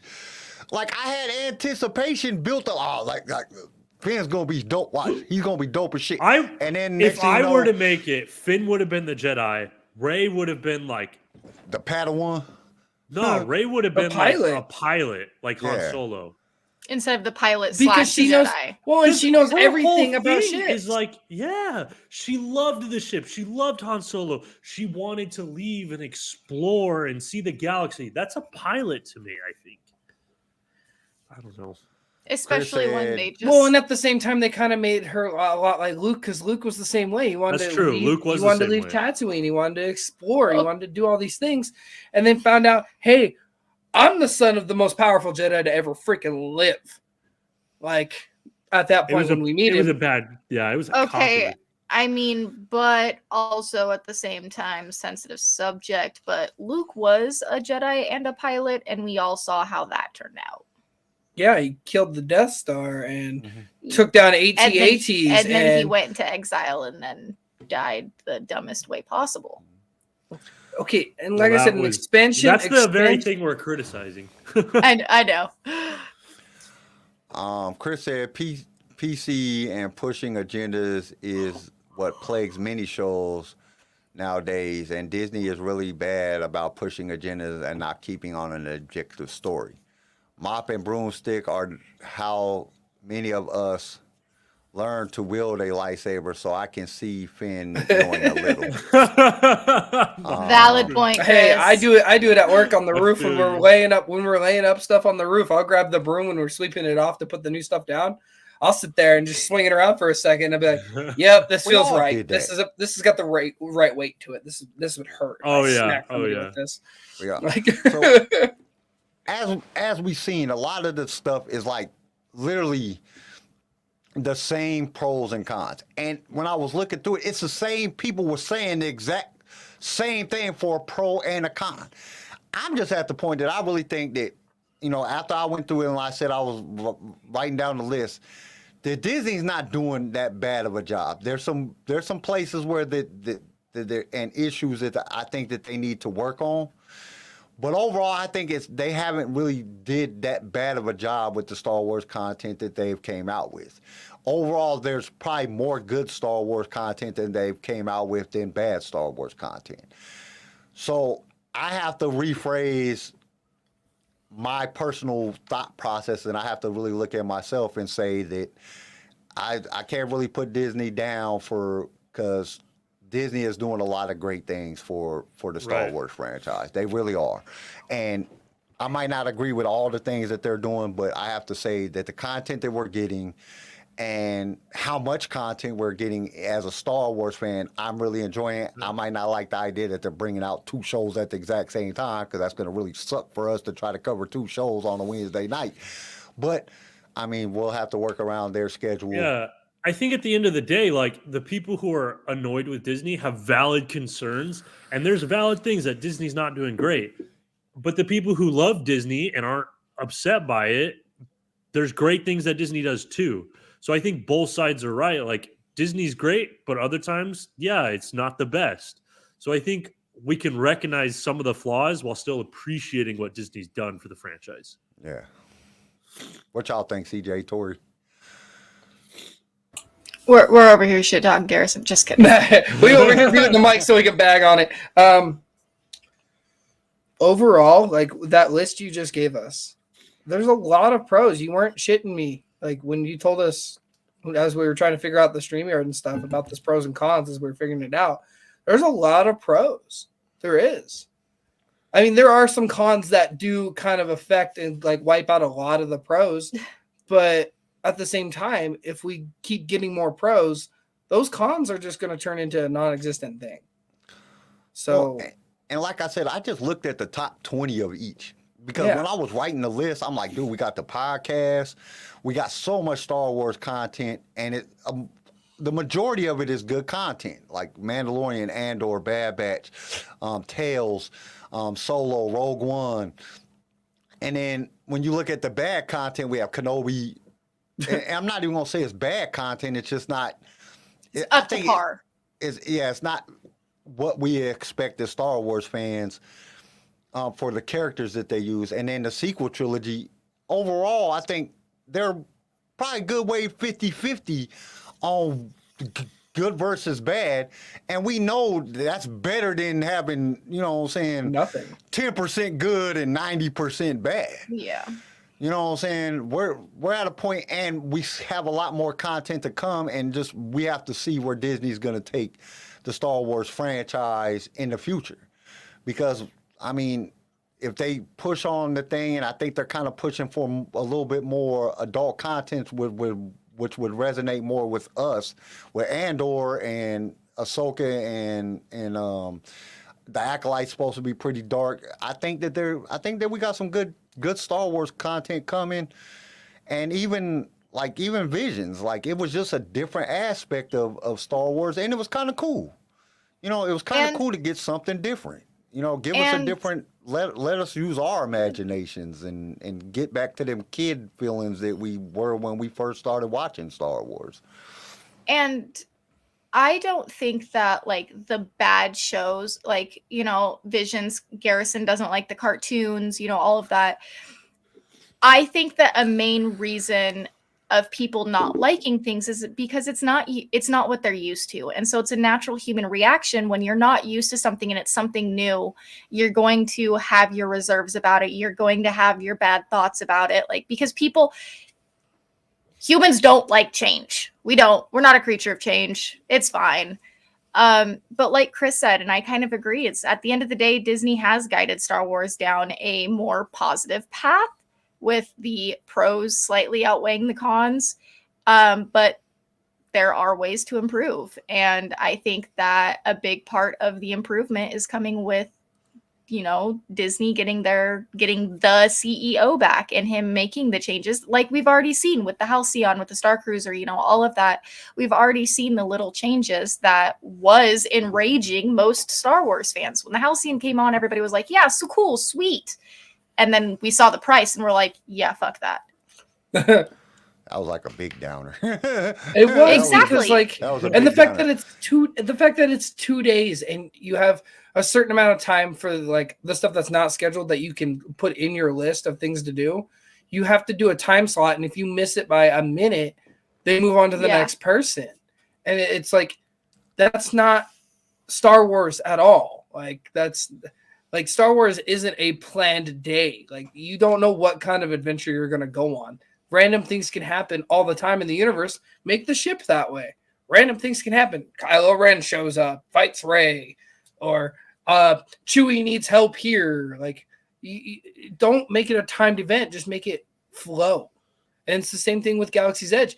They have supposedly timed like events for like the characters to come out, but they don't tell you when they're going to come out. So it's a natural flow of things like Boba Fett walking through Fennec Shand, or Mando and Grogu, or Chewie, or Rey, or Kylo in the First Order. You know, like they don't tell you most of the time. And part of that is also due to the Disney magic, where it's, you know, we don't want to, like, they're called cast members instead of employees. And, you know, if you are working at Disney, you don't say that you are like Mulan or whatever, you say you're a friend of them. So that is part of the whole, like, oh yeah, no, I know his exact schedule. I know when he's coming out, because that's going to make you sound like a stalker. Where you're in this environment where everything is real essentially, and you're getting put into this real world. You never know what's going to happen. And I think if they did that with the Halcyon, Star Cruiser, I think it'd be beautiful. Or it just naturally flows. Infected brought up a good point. Disney's Star Wars is ran like a roller coaster. Yep. We're clicking up the track to the main drop of the roller coaster, and we can't yet see the rest of the ride. It's either going to be thrilling or a letdown, and that's kind of how it's been lately. We don't know until it comes, and I think one of the things that we've all been doing is we've been kind of blaming Disney for, or Kathleen Kennedy. And there's a lot of different people that play a part in this. And that's what I think it's just one of those things, which in all reality, it kind of makes it exciting because we don't know what we're going to get till it comes. We don't know if we're going to get, like, we've had disappointing things, like, and then we're like, oh man, really? That's what it was about? Like, that's what happened? And then we've all had things like, oh, this is probably not going to be that good, and it's been the greatest show that they put out. Well, I'm not going to say the greatest because Mandalorian is pretty good, but Andor was spectacular. And basically everybody thought Andor was going to be, like, not that good. Like, everybody I talked to was like, I wasn't that looking forward. I wasn't. I wasn't looking forward to Andor. That wasn't like, Ahsoka's coming out. I want to see Ahsoka.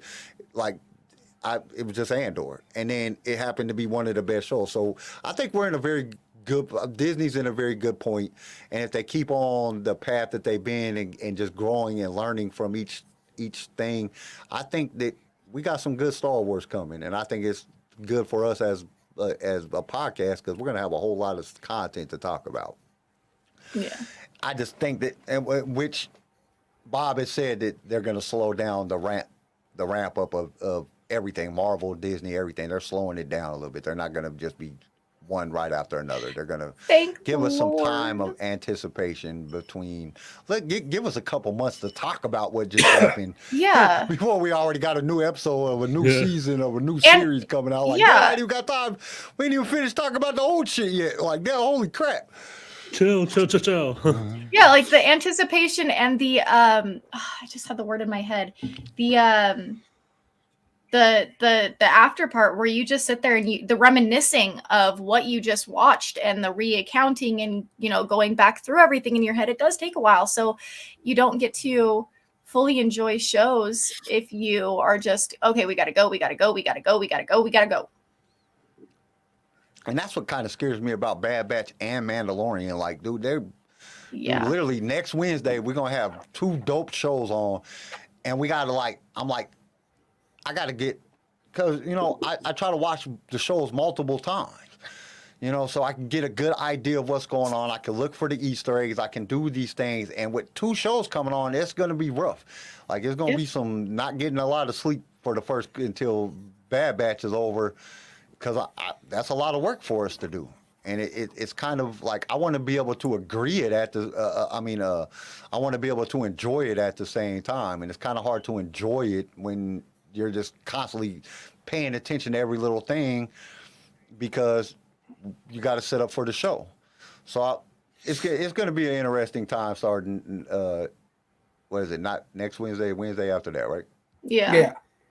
So it's going to be fun. So you guys think we want to get to some news and rumors?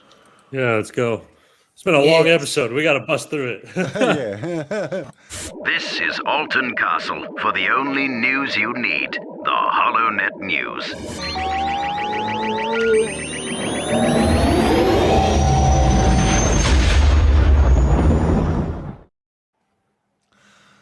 Okay, what you got, CJ? I know you got the Hasbro's minute. So they're dropping they're dropping a lot more retro figures that we see from Return of the Jedi. A lot of the guys that were on the sail barge that were attacking Luke Skywalker. You can get a lot of those now. I think there's 5. That's all I've got for Hasbro. Other than today, after this, I'm gonna go and buy 3 Black Series figures off of a guy on Facebook. But Star Wars Night, they officially dropped the dates. For the Disneyland Star Wars Nights. It'll be May 2nd, 4th, 8th, and 11th. And they will be from 6 o'clock to 1 o'clock in the morning. You will be able to immerse in multiple eras of Star Wars where you can be, you can take photos on Mustafar where Anakin and Obi-Wan fought, or you can be in Jabba's palace and take photos with Jabba and Salacious B. Crumb. while he's on his little thing laying, or you can be in Bespin where you fought Vader, where Luke fought Vader. There's so much to this, and it's cool. Like I said earlier when we talked about it earlier, I'm excited. I think that this will be good for not only the fans, but I think it'll be good for the parks. I think it can give us a idea of what to look forward to. So, team leader actually was going to bring it up. GameStop, or he brought it up. I was going to. GameStop does have a lot of sales going on right now, and a lot of their Black Series are on sale. They're on clearance. One article or one news thing that I would just like to drop in there. Liam Neeson has made a comment about Star Wars and the spin-offs, and how these spin-offs are ruining the magic of Star Wars. So Liam Neeson is not a fan of all the spin-offs. He actually thinks that the spin-offs should stop and go back to just movies. I agree with him to a certain point, but I like having all the Star Wars content, so leave my spin-offs alone. Well, he can say shit. I think the extent to which they have spin-offs, I would agree with. So just keep the spin-offs. I think if you're going to give us and make sure they're really good and worth it. Yeah. I think if you're going to give us the cartoons, give us the cartoons. Cool. Keep that going. That's not really much. If you're going to do spin-offs, do one at a time. Don't give us all of them. Like, here's the time frame we're going to give you. Like, give us Obi-Wan. Let us sit on Obi-Wan for 5 to 6 months. Yeah, just give us a movie. Give us a movie or a teaser of a movie, and then give us another spin-off. And then give us a movie. Maybe give us a new cartoon or a new short or something, and then back to the movie. Like, if you do that, it gives us enough time to really think on it instead of spin-off. Hey, we might be making a new movie. Spin-off. There goes the video game. Spin-off. Yeah, there goes the video game. Yeah. Okay, the only thing that I had was it was leaked yesterday on Reddit that the Mandalorian Fang Fighter versus TIE Interceptor was leaked yesterday on Reddit. But I have to say this, I have to put it in the thing. I couldn't find any resources to prove the leak was authentic. There was basically somebody holding the character, one of the little Lego characters in his hand, and at first, when you first look at it, it kind of looks like Jango Fett, but then you realize it's not. So I'm going to classify it as a rumor because, like, for all we know is this guy painted that shit like that. But I couldn't find no authentic source that said that that this was an actual leak that came out. It was just on Reddit. So I'm classifying that as a rumor. If it is coming out and it is a leak, that's just pretty dope because from what they were showing, that shit looked pretty good. But like I said, you could create some shit if you wanted to just out of having Legos and say, this is a leak. Yeah. All right. But that's all I had. That and the Liam Neeson, Liam Neeson just talking shit. He said, this is diluting to me. I'm like, it's ruining the mystery and the magic. Okay. Like, and your opinion matters why. And then there's some speculation about the upcoming. Go ahead. Oh, no, there's just some speculation about the upcoming Star Wars movie. They think there could be one as early as April, like March, April. And they also think the Rogue One or the Rogue Squadron movie might not happen anymore. Yeah, Disney did come out and say Rogue Squadron's probably not going to happen, but we'll figure out another movie. And I don't get it because first Rogue Squadron was coming out, they announced it. Then they said it wasn't coming out. Then they said it was coming out again. Then they said, like, dude, it's not coming out. That's what I'm saying. Like, just shut the fuck up about like this new shit coming out until it comes out. Like until you have it filmed and a trailer for me, don't tell me. Yeah. Yeah. It give me a trailer. Stupid. Give me a trailer and knowing that the completion of the film is done. Like, make sure it's done before you open your mouth, please. Because like I want to know that it's in final stages before you tell me about it. Like, please. Yeah. Quit getting my hopes up. Yeah, that's true. Infected said, I do agree that the outing of Chapek is a good thing. The only problem is that he had fucked up so bad. Iger has Star Wars in his crosshairs, and it's true because there's a lot of people saying that Star Wars is that even Disney might be thinking about getting rid of Star Wars, really? or stop, not even selling because they don't want to sell Lucasfilms. There's been talk of them either selling just Star Wars or just stop making Star Wars, which I don't think that will ever happen. I think even if they took a break for a while and just let... I say just let, like, rent it out or something. Let HBO try. Like, let fucking Amazon take a crack at it. But yeah, so y'all ready for the quiz? I know CJ's ready for the quiz. Oh, I'm ready, man. Let me have some 8 fun. of the questions have to do with Mandalorian. Let me play. Right, with the Mandalorian. Also, Stop right there, you rebel scum. Prepare yourself for the Star Wars Impossible quiz. Blast them. Okay. So Sorry, CJ, or Tori, I didn't mean to cut you off. you're good. I just wanted to. I yelled Luna, and I forgot the mic was still turned on, and my dog was just doing dumb things. Okay. So I'm getting the first non-Star Wars. No, they're all Star Wars questions, but the non-Mandalorian questions out of the way first. Okay. How are Snoke's Praetorian Guards different from the Emperor's Royal Guards? The weapons? They're probably way better at fighting.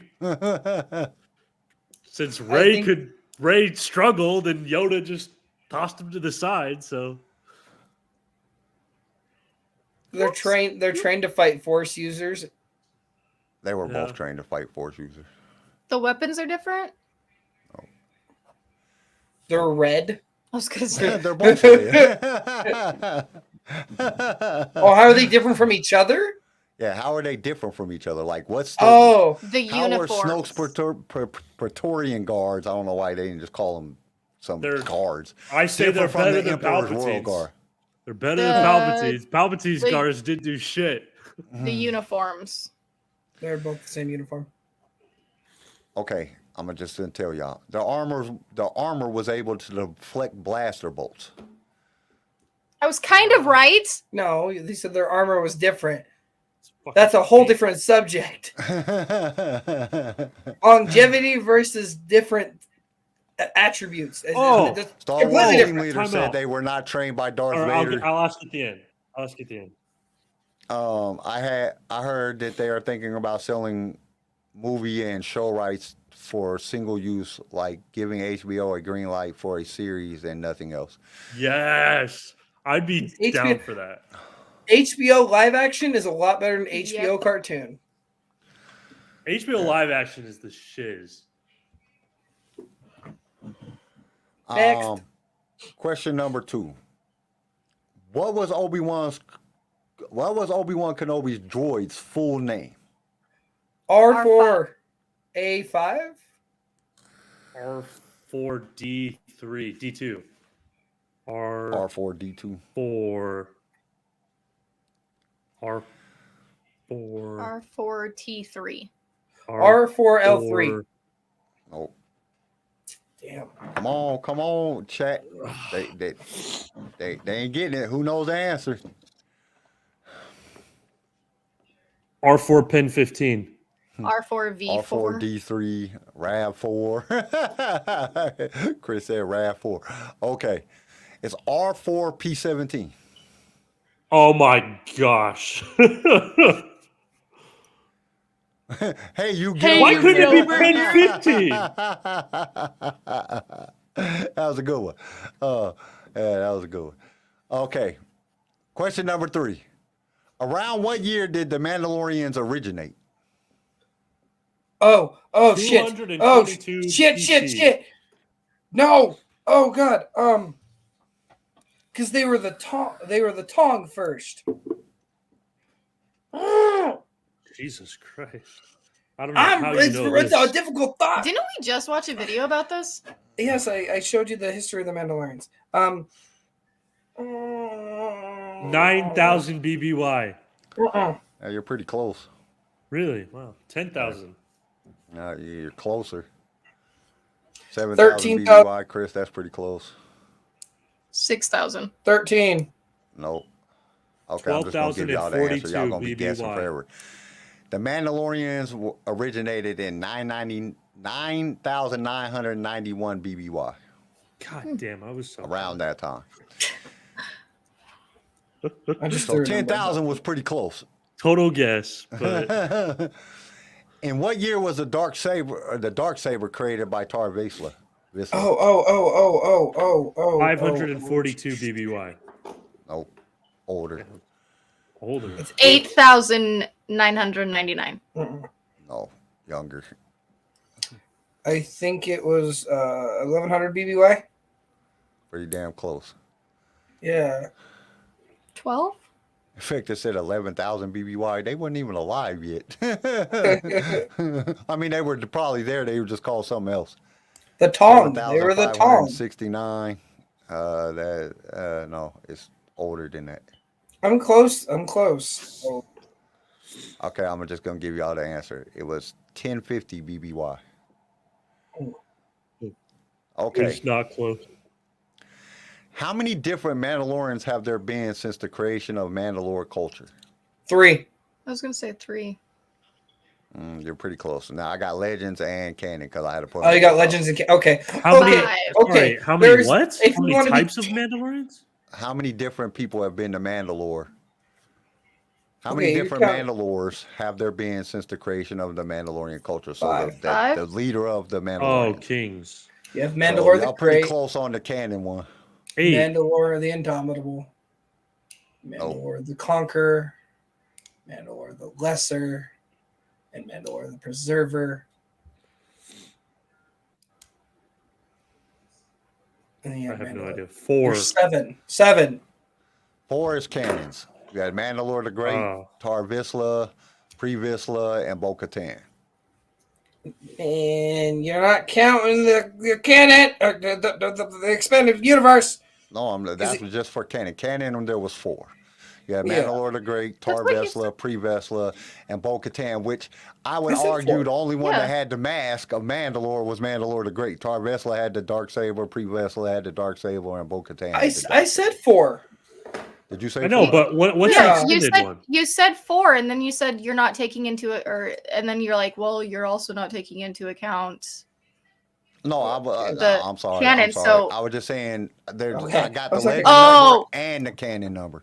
Canon, there's 4. There was 4 in the canon timeline. There's 4, which I don't know. For 9,991 years old, how you only got 4 leaders. I was curious too. Like I was they're all young. I was gonna start living humans ever. I was gonna start pulling random numbers out of my ass because I understood that as we were including like legends and the with all the expanded. Okay, never mind. I was thinking. So the ones I was saying, Canderous is in Canderous Ordo in Legends, and Boba Fett is in Legends. Boba Fett is not considered canon when it comes to being a Mandalore. That was in the Legends books. That was in the Bounty Hunter Wars, and them are Legends books, so they're not considered canon. So let me go through the canon ones. Okay, there's 22. You have Mandalore the First, Mandalore the Conqueror, Mandalore the Indomitable, Mandalore the Ultimate, first unidentified Mandalore. They don't know who this dude was. Like, I don't get it. Like, how do you not know who he is? Mandalore who the hell is he? Mandalore the Preserver, which was Canderous. Mandalore the Lesser, Mandalore the Vindictive, Mandalore the Avenger, Mandalore the Binder, Mandalore the Uniter, Mandalore the Destroyer, Mandalore the Hammerborn, second undefined Mandalore, Jester Merle, Jango Fett, Pre Vizsla, Mandalore the Resurrector, Finn Shia, Finn Shao, Boba Fett, Charno Ordo, and Yaga Achis. That's all the ones that are considered a Mandalore. Which I would argue that if you really think about it, because in canon side, you had Mandalore the Gate, you had Tar Vizsla, you had Pre Vizsla, Bo-Katan, but technically, Maul was also. I was just gonna ask that. If you want to be technical, you have Maul, Palpatine. If you want to get super technical. Yeah, I was just gonna ask because I was like, I thought the whole thing of if you in order to be the Mandalore, you had to wield the darksaber. So where's Maul on that? Technically, in Legends, on Legends side, to be the Mandalore, you had to have the Mask of Mandalore. Yes. That's why Tar Vizsla is not in that category. Okay. None of the people that held the darksaber are on that thing. On canon side, the only one that was actually the Mandalore was Mandalore the Great because he held the Mask of Mandalore. Mm-hmm. Tar Vizsla didn't ever have the Mask of Mandalore. He had the darksaber. Pre Vizsla, Bo-Katan, Maul, Obi-Wan's girlfriend.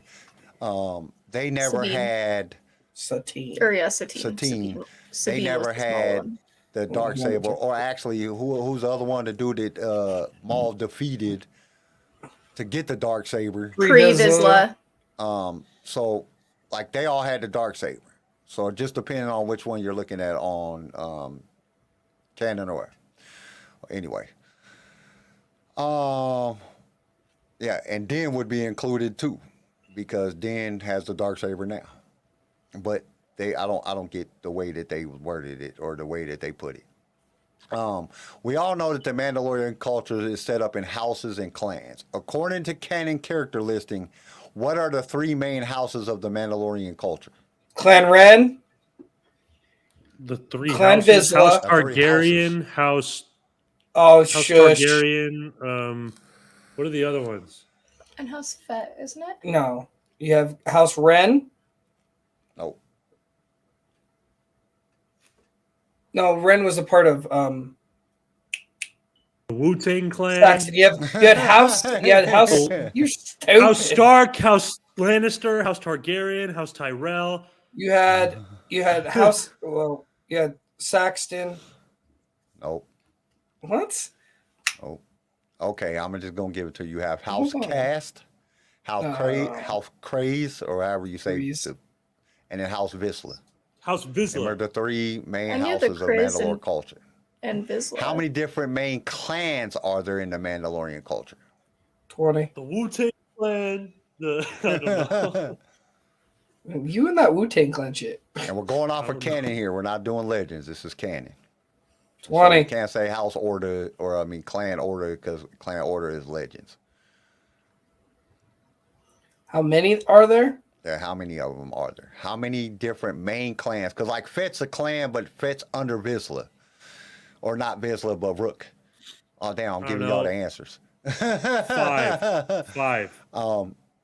10. 7. 6.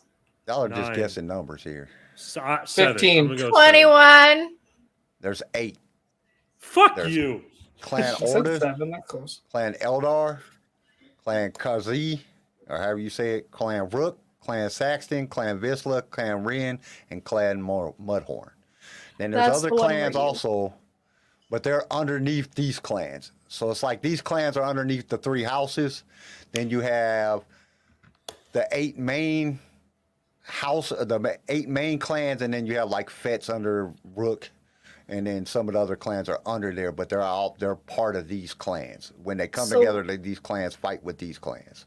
So what I'm hearing is Mandalorians are very confusing, and they're like Russian nesting dolls. Yes. There's a clan within the clan. Stacks of different shit. Okay. Question number 8. What was a term of the Mandalorian code that was used to settle disputes and would conclude with the death of one opponent? Parlay. Parlay. A duel. Parlay. Yeah. Let me read it again to you. What was the term of the Mandalorian code that was used to settle disputes and would conclude with the death of one's opponent? It's a trial by combat, pretty much. Oh shit. Code of Sabine actually says it. And so does Maul. Maul says it to get the Darksaber from Pre-Vizsla. Chris says, "Catch me outside." How about that? Catch me outside. How about that? That's funny. I know that Maul says it, but I can't remember it. Yeah, dude, I have no idea. Okay, I'm just gonna give it to Sabine y'all. does it to like that one dude, right? Yeah. Mm-hmm. So it's the Mandalorian code of single combat. They invoke the Mandalorian code of single combat. Yeah. And no Mandalorian can turn down the code. They have to follow it. They have to fight to the death. Well, they're supposed to fight. Oh yeah, and then Maul like rubbed Pre's face in it. Well, you can't turn it down. You can't turn me down. And if you're a true Mandalorian, you can't turn it down. Okay, question number 9. Dumb. Who raided the Jedi Temple and stole back the Darksaber after the death of Tar Vizsla? It was the Vizsla. It was Pre-Vizsla. No, not Pre-Vizsla. It was somebody in the Vizsla clan. God. Yeah, you're right. It was members of House Vizsla. Yeah. All the members of House Vizsla stormed the Jedi Temple and fucking stole back the Darksaber. The entire house, or the entire members of the House Vizsla, said, "Fuck you, give us back the damn Darksaber," and they raided the Jedi Temple, which I don't know how. I guess, Darth Malgus did it, but there was a bunch of Sith. Now, that just tells you how badass Mandalorians really are. Yeah. Mandalorians ain't no punks. They fucking stormed the Jedi Temple and fucking stole back the Darksaber after Tar Vizsla's death. Because the Jedi came and stole they didn't steal. They took it back because they said it belonged to the Jedi. Because they had to go in with all the other sabers. Okay, here's one that y'all should get. Because y'all's track record here. Come on, CJ, you're my Mandalorian expert here. You're supposed to know all this shit. Like you ask it, and it's like right there on the tip of my tongue. It's like, like you just meltdown. How many are left? This is the 10th one. This is the last one. Oh shit. Okay. Who said Mandalorian violence? Who said? Okay, let me start over. Who said Mandalorian's violent past is behind us? All of our warriors were exiled to our moon, Concordia. They died out years ago. No, it wasn't Duchess. It Barack was Obama. The Regent. Oh, shit. It was the Regent because Obi-Wan asked him about the Death Watch. Okay, what is his But name? she also said that in a statement to the people too. Duchess Catan, no. Duchess Satine. What's her name? No, it wasn't Duchess. It's Satine. It was the Regent. I know. I was like, wait, Regent. The Regent that got put in prison. Because Obi-Wan asked him about the Death Watch because that explosion happened and the Death Watch logo popped up on that little Muhammad. No. Oh. Come on, guys. I don't know his name. Come on, chat. I just know that he was put in jail for treason. Benedict Arnold. Benedict Arnold. Benedict Cumberbatch. Yeah, I knew you were gonna say that. I knew it. Come on, chat. I know somebody knows it. Loki. Loki. Wrong franchise. I am low key done with your smart assness, Garrison. Just kidding.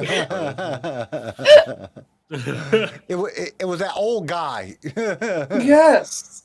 Old guy. Yes, he was the Regent of Mandalore. A beard. Santa Claus. And Satine's nephew caught him. Dumbledore. Doing illegal things. You just jumping franchises at this point. Okay. Gandalf, you shall not Chris said Joe Biden. The Mandalorians don't fight because there ain't no sweat in a Sarlacc.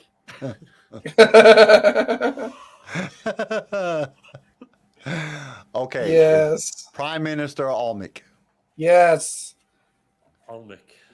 Yeah, Prime Minister Almec was the person who said that statement. And he said 0 for 10. I did good. I got 1. I'm ashamed of oneself. Which, Actually, you got CJ, I forgot to ask Well, I got y'all, two. what did y'all rank the last Bad Batch episode? I had it at a 3. Kyle had it at a 4. It's freaking small. Garrison's asking. I'm sorry. I saw something on Facebook and I lost my mind. It's Sorry. a Padme costume for Phoenix because her middle name is Amidala. I'm gonna do that one too. Sorry. What is your? I honestly, rating wise, I want to give it a 7. I told it! I told you, Kyle! I told you, motherfucker! Well, I'm glad I didn't take that bet. Oh, man. I was like, What was the bet? CJ, he's gonna like it. It's gonna be like at least a 6, is what I said. I said because we ranked it below 5. I had 3 and he had 4 because we thought it sucked. But then I was like, I reckon CJ will rank it a 6 at least. I didn't think it would suck. I just didn't think it was very good. It wasn't worth. It was definitely. There was a lot of stuff that I was like, what the fuck? Like, oh Jesus. Like. I knew it. I knew it. I'm so happy. I was actually gonna watch it after this because I had an appointment that I had to be at when CJ watched it. Oh, you haven't seen it? No. Tiebreaker. Oh, so Always gotta be the tiebreaker. You gotta watch it. I will. Okay. I was planning on watching it after this. So Wednesday, I'll let you know. All right. So I think that wraps up everything for us today. We are doing the live Attack of the Clones tomorrow at 12:30 p.m. Eastern Time, which is 9:30 a.m. Pacific Time. If you want to join us, Tomorrow. you will have to come here to YouTube about 10-15 minutes prior to the beginning of the show, and we will post a special link for the watch party in the chat. We will also have it in the show notes, and we'll also be putting it on social medias, because we just can't do it here because YouTube sucks when it comes to which I probably shouldn't say that. They're probably going to demonetize us because I said they suck, because they will definitely not let us do it. They'll give us a copyright claim. So as you guys know, we found a different way that we can do it so we can all enjoy the show together, because that's what makes it so much fun when we get to watch it all together and everybody gets to, talk to each other. So if you want to be on the show with us and watching it, you have to get in touch with us, send us an email. That way we can get you the link, and that way you can get in. So we'll be starting it at about 11:15 here, and we'll go in, 12:15 here on YouTube, and then we'll migrate to the other platforms so we can watch it. And I think that's it for this episode. We will see you guys next week. We'll see you guys tomorrow. Yes. And then we'll see you again on Wednesday. Don't forget to hit that subscribe and bell notification button. Definitely put stuff in the chat. I've been trying to be better about, or in the things. Hit that thumbs up. You're already here. Hit the thumbs up. That helps us get these videos in front of more people so they can watch. And until next time, remember, stay outrageous, and may the force be with you. Peace. Thank you for tuning in to LSR. If you've enjoyed the show, consider subscribing so you can be notified when new episodes are released. If you would like to be a guest on the show or just want to give us some feedback, feel free to email us. You can also reach out to us on all major social media platforms. LightSaber Radio is produced by PicFilm Media and is a Swaycast original, starring Garrison Turcotte, CJ Elliott, and Kyle McDaniel. And don't forget to join us next time for more adventures in a galaxy far, far away.